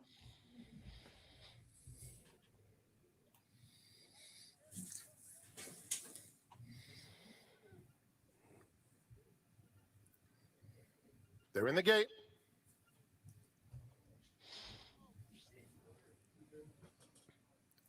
And they're off in the Santa Anita Handicap, sponsored by San Manuel Casino. King Guillermo and Tiz Magician are the first 2 out. Independence Hall came away in the top flight, and so did Express Train. Maxfield will settle 5th in the early going. He's about 4 lengths off the pace. He's tugging just a touch. 2.5 more back to Coastal Defense on the inside of Idol, who's kept well off the rail, and Kiss Today Goodbye. King Guillermo will set the pace. He's in front by 1.5 lengths to Tiz Magician. Independence Hall finds a little bit of room thanks to Tiz Magician moving out, and he comes through to take 3rd. Express Train is just outside of him, 3.5 lengths off the pace. Another 2. Maxfield has settled down with 5 to make up. At the rail, Coastal Defense, followed by Idol and Kiss Today Goodbye. 7 lengths covers the field as they head to the 5/8 pole. Abel Cedillo has King Guillermo uncontested with a 2-length advantage. Tiz Magician in 2nd. Independence Hall on a nice hold at the rail in 3rd. Express Train is just outside of him with 3 to make up. Then Maxfield together with Coastal Defense. Idol is outside of that pair, has 6 to find. And inside of him, Kiss Today Goodbye. They're heading to the 3/8 pole, still King Guillermo in front. Tis a Magician. Maxfield is let loose on the outside now. He's just behind Express Train, who's 3 wide and vying for the lead. Independence Hall is awaiting a seam as King Guillermo, the first to drop out of it. Behind them, Idol, followed by Coastal Defense and Kiss Today Goodbye. Express Train takes the lead into the stretch, and he opens up a length. Independence Hall running a big one. Maxfield on the outside, and Tis a Magician. There's an 1/8 of a mile to go, and Express Train is digging in. Independence Hall far outside. Here comes Idol with giant strides. It's Express Train. Idol's trying to get him. Express Train or Idol. Idol perfectly timed. Idol gets up under Joel Rosario to win the big cap from Express. Dan Tordjman strikes again. Great call. What? Great call. Great call, Dan. Dan Tordjman. Woo! Man. Great call. Look, that didn't look good for a second there, but this is a horse who takes a long time to get moving, and it took him forever. And I didn't think it was going to happen. And I will say, great call by you, Matt, on Express Train, who ran another just enormous race, just a sickening beat. Obviously, if you were on Express Train there. Yeah, and I mean, I don't know if it was a matter of, being too close to the pace, because I don't think that really was it. I'd rather take my chances and get first run. I think he just got beat by a better horse on this day. And the bigger thing for me is, what do you want to do? And it's, look, immediate aftermath, things can kind of, you get all caught up in the moment. But I don't know that I look at the result and am terrified going forward. And I specifically because of Maxfield. We talked about it earlier. Maxfield was flying a little bit under the radar, seemingly. Well, there was a real case to be made that he was kind of the third runner in the Godolphin stable as far as the dirt runners were concerned, behind Mystic Guide and behind Essential Quality. Now, that doesn't mean that he can't run, that he's not a very talented racehorse, but I think this is the sort of result that makes you look at it and say, okay, well, you know what? Maybe he is a notch below maybe the upper echelon, the Charlatans of the world, the Mystic Guides of the world, and some of those other types. But an exciting horse race, no two ways around it, and good for Richie Baltas and Rosario, who, look, a rider change, not to take anything away from the previous rider. Joel Rosario is as good a finisher as you can find on a racehorse, and you can't help but think that was part of what made the difference here today. That certainly looked like a big part of the difference, because Saya's excellent rider, but that last race by Idol, Saya's just looked like he was uncomfortable through that whole race. Today, you get one of the strongest closers in the business in Joel Rosario and the Dominican dandy. He just looked fantastic. He was coming down the middle, and you knew he's going to get him because Rosario is just so powerful, and he got the job done. Great call by you, Dan. Thank you. Ellis, what did Maxfield take a weird step early, or did he veer in, or what happened there? Yeah, it's a little weird. I was also really surprised. I mean, talking about King Guillermo, that first quarter of 22.82, I didn't know what that was about. That was crazy because they don't run downhill on the dirt. So the whole race was weird, slow, and Joel is a good finisher. Maxfield, that's all I gotta say. First of all, Matt, he can't get a mile and a quarter. Hats off to you on that one. And Maxfield, he just never looked, comfortable. But even if he took a bad step, those two horses just went right by him. Yeah, I think also I'd have no apprehension betting Maxfield at a later date. I just think he had an off day. He did not look settled early. He took a weird step. He got behind the pack, and as you all know, in something of this level, those mistakes are very difficult to overcome. And in this case, it was impossible for him to overcome. And look how he closed anyway. I mean, so I would have absolutely no apprehension getting behind him at a later date. It just was not his day. And this is where you can win money. I mean, when a horse who's being bet like that has just that much of an off day, and it wasn't that much, and he still finished on the board, you're able to hit 5-1, 6-1s to go ahead of him. But I don't know. Something happened there early with him, and it took him a second to settle down. And it was amazing, honestly, that he was even a factor in the finish based off that start for him. Now, I missed the whole thing entirely. Was it immediately out of the gate? It wasn't immediately, but it was he wasn't off to a slow start, but it was as they were heading into that first turn, he took a bad step somewhere and he had to kind of be settled back. And then all of a sudden, King Guillermo ran out there like, his hair's on fire. And so now they're all chasing him, and all of a sudden he's behind. And, I honestly, frankly, after that start and where he was placed on the backstretch, I'm surprised he ended up hitting the board. And that's why I'm kind of like, you know what? I'm not off of him or think he's overrated or anything like that. I think he had a bad day. In this sport, you make a mistake like that, or you just have a moment like that, it is so almost impossible to overcome when you have quality horses with them. So I think Maxfield, all things considered, finished really well. Like all things considered, like who knows what was going on early. A jockey will have to tell you what's going on early with the horse. We'll see the replay here in a moment. Look, I don't know how significant it was. I was watching it in the moment while watching all the other horses. It kind of looked like he sort of, I don't know if he hit the rail or just kind of ducked in and then out. It was just a really weird move. You'll see it on the replay. Like, I don't know if that cost him the win. I mean, I think that it probably, it certainly didn't help him. And to Bram's point, every little bit that goes your way in these races in terms of trip is significant. So we'll take a look at the replay here momentarily, and then we'll kind of further assess Maxfield.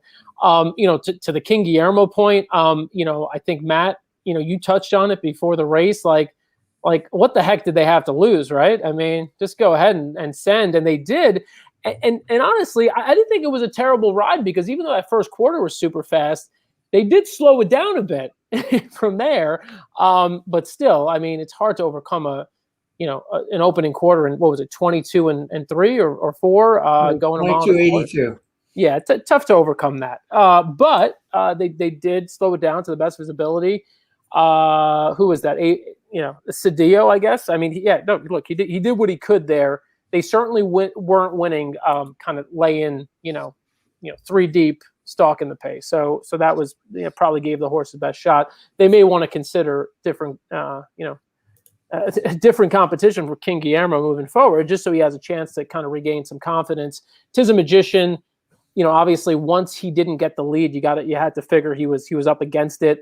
And then, you got a couple other runners in here. We could talk about Independence Hall. I mean, was there for a good chunk of it. Just, maybe that Pegasus was his one shot. Maybe that Pegasus was the bullet he fired. I mean, he was completely set up. Like, in fact, when they were making the turn, I thought he was going to win. And he just got beat. So, the other horses were better today than him. I got no excuses for him. Like, I think he was right there. He got beat today. And they were coming around that turn. I was pretty happy with the setup, with the way it was, and clearly how Maxfield had started with the race. Obviously, it was anybody's to take. And I think 2 better horses beat him today. That's all. Yep. As we wait for this replay, we'll wrap up after this replay. We will take a look at it and we'll analyze it. Giorgio, we got some commentary and reaction from you, but we want to tease ahead a little bit as well. The big one still awaits us, the Santa Anita Derby on April 3rd. What else is going on at Santa Anita? What else should we stay tuned into? Well, I mean, it's going to be interesting to see how Hot Rod Charlie does, right? And that mile and 3/16 race. And then I'm expecting him, to be, one of the ones that moving forward, who knows? I don't think he'll be back for the big Derby here, but maybe we'll see him. But it seems like Life is Good has just scared a lot of people off today. Yeah. I mean, I know if I'm gonna, I've got a 3-year-old, I don't want to, face Life is Good again. So we'll see. It's still going to be exciting to see that Life is Good in the Santa Anita Derby, and I'm looking forward to that. Because I thought we saw a superstar run here today in that San Felipe. George, what do you think about horses like Roman Centurion, Medina Spirit? I mean, do you ship them to Arkansas? What do you do? I mean, do you ship them elsewhere to maybe? I think Medina's got the points. At this juncture, I don't think he needs additional. Roman Centurion may need a few more points. What do you do there? Yeah, I'm not sure if Bob's going to send Medina Spirit against Life is Good again. Right. It's like you said, maybe, find another place, maybe go to Arkansas, make some money over there, and, keep him away from Life is Good. You don't want to kill his spirit. And there's still a lot of preps coming up. A lot of these runners are going to need points, and so they're going to be looking for a place to run. Ellis, any thoughts on how this whole 3-year-old picture is shaping up now? Well, everybody's going to be ducking Life is Good. I mean, you might get some horses shipping in from the east. With the big upset today, which, I mean, it was so weird. Gotham's a 1-turn mile, but that big upset by Weyburn, the mild upset in Tampa, and Life is Good. I mean, it does certainly make him, for now, the odds-on favorite going in. Just with the impressive, if you judge horses by how many open lengths they won by, I mean, he's right now the odds-on Derby favorite. But, I had a good conversation with a good friend of mine, you may know him, Papo, and he said he doesn't look at these races every year until you get to 9 furlongs. It just doesn't matter to him a bit until you get the 9 furlong races.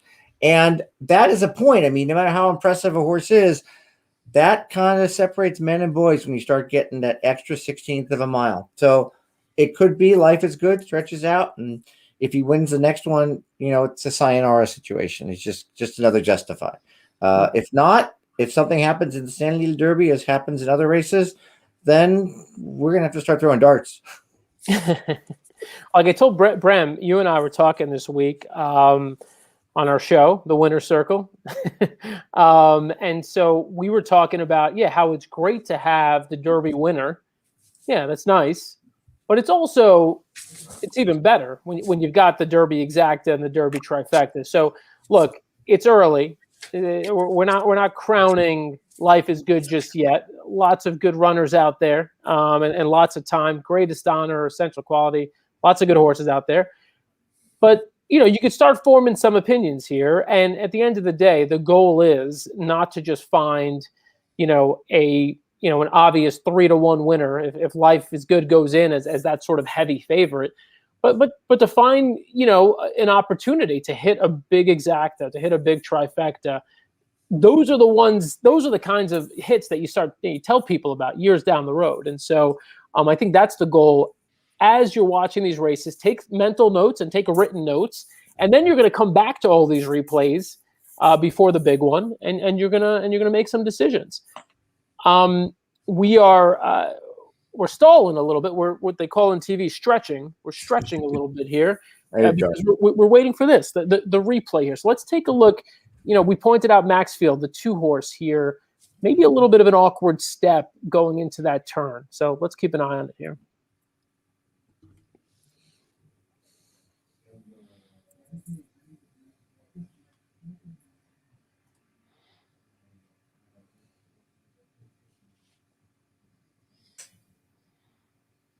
Here it is. Yeah, he just took an awkward step. No, I honestly, I think that's kickback. I think he just didn't like really, it. Yeah. And in the minute Flo gets him out into the clear, he kind of rights the ship. You'll see even here on the turn, it took him a while to really steady him and get him going again. And so it took a little bit. And that's what I'm saying. Like, the fact that it happened early enough, he was able to recover, obviously. But that's why I'm still impressed with how he finished based on what happened there. And I really am. Yeah. And Bram, to your point, Independence Hall, I mean, he's tucked in, just, looks solid enough now. He was right there. I mean, this was set up for him. I mean, the rabbits out there that weren't going to make it. And as he makes the turn, you'll see the lane opened up for him, like in the 2 path, and he just got beat. That's all. He just got beat. His head is bowed right here, and I was thinking that he's loaded, and that gets to the point Matt had made. The distance limitations is all there was. He ran his race. Here, Express Train made such a solid move, right? I thought he was going to win this race for sure. What a beautiful move by this runner who looked so impressive the race before, but Rosario just gunned him down. You can't talk enough about what a good job Express Train did in this race. At this juncture, look at that hole for Independence Hall. If he had it, he was going to get it. Yeah, he had no excuse there. Yeah. Does Express Train move a touch early? I don't know. I mean, I guess he had to keep Maxfield. He had to get the jump on Maxfield. Does he move a touch early? Does it make a difference? I mean, I think it's easy to say that, but I don't know that you benefit by waiting for Idol to roll up alongside you and then you try to sprint with him. You know what I mean? Yeah. I don't have any. I just think he got beat, and I think it was a very credible performance. I don't know that there's really anything that would have resulted in a different outcome, to be honest. Yep. I think the best horse won today. Yeah. All right. Well, this has been a absolute joy. Thank you to everyone who tuned in. Thank you to all of our hosts and guests here today, and including the people who joined us earlier. We had Blake Seidel from Cam Hats. Go to camhats.com for your Santa Anita Derby hats, for your Kentucky Derby hats. Ashley Mayu, of course, joining us, and Gary Fenton. Really exciting to have everybody on board with us today and all the guests that we have on here right now. We are back with Gulfstream Park Road to the Derby live with the Florida Derby at the end of the month. And then we're also back with Santa Anita Road to the Derby live for Santa Anita Derby on April 3rd. Until then, I'm Dan Tordjman. Again, thanking everybody for tuning in and thanking, oh, look at you, Giorgio. I love you. I love you. Ellis, Matt, Bram, Giorgio, thank you. We'll see you next time. Bye, y'all.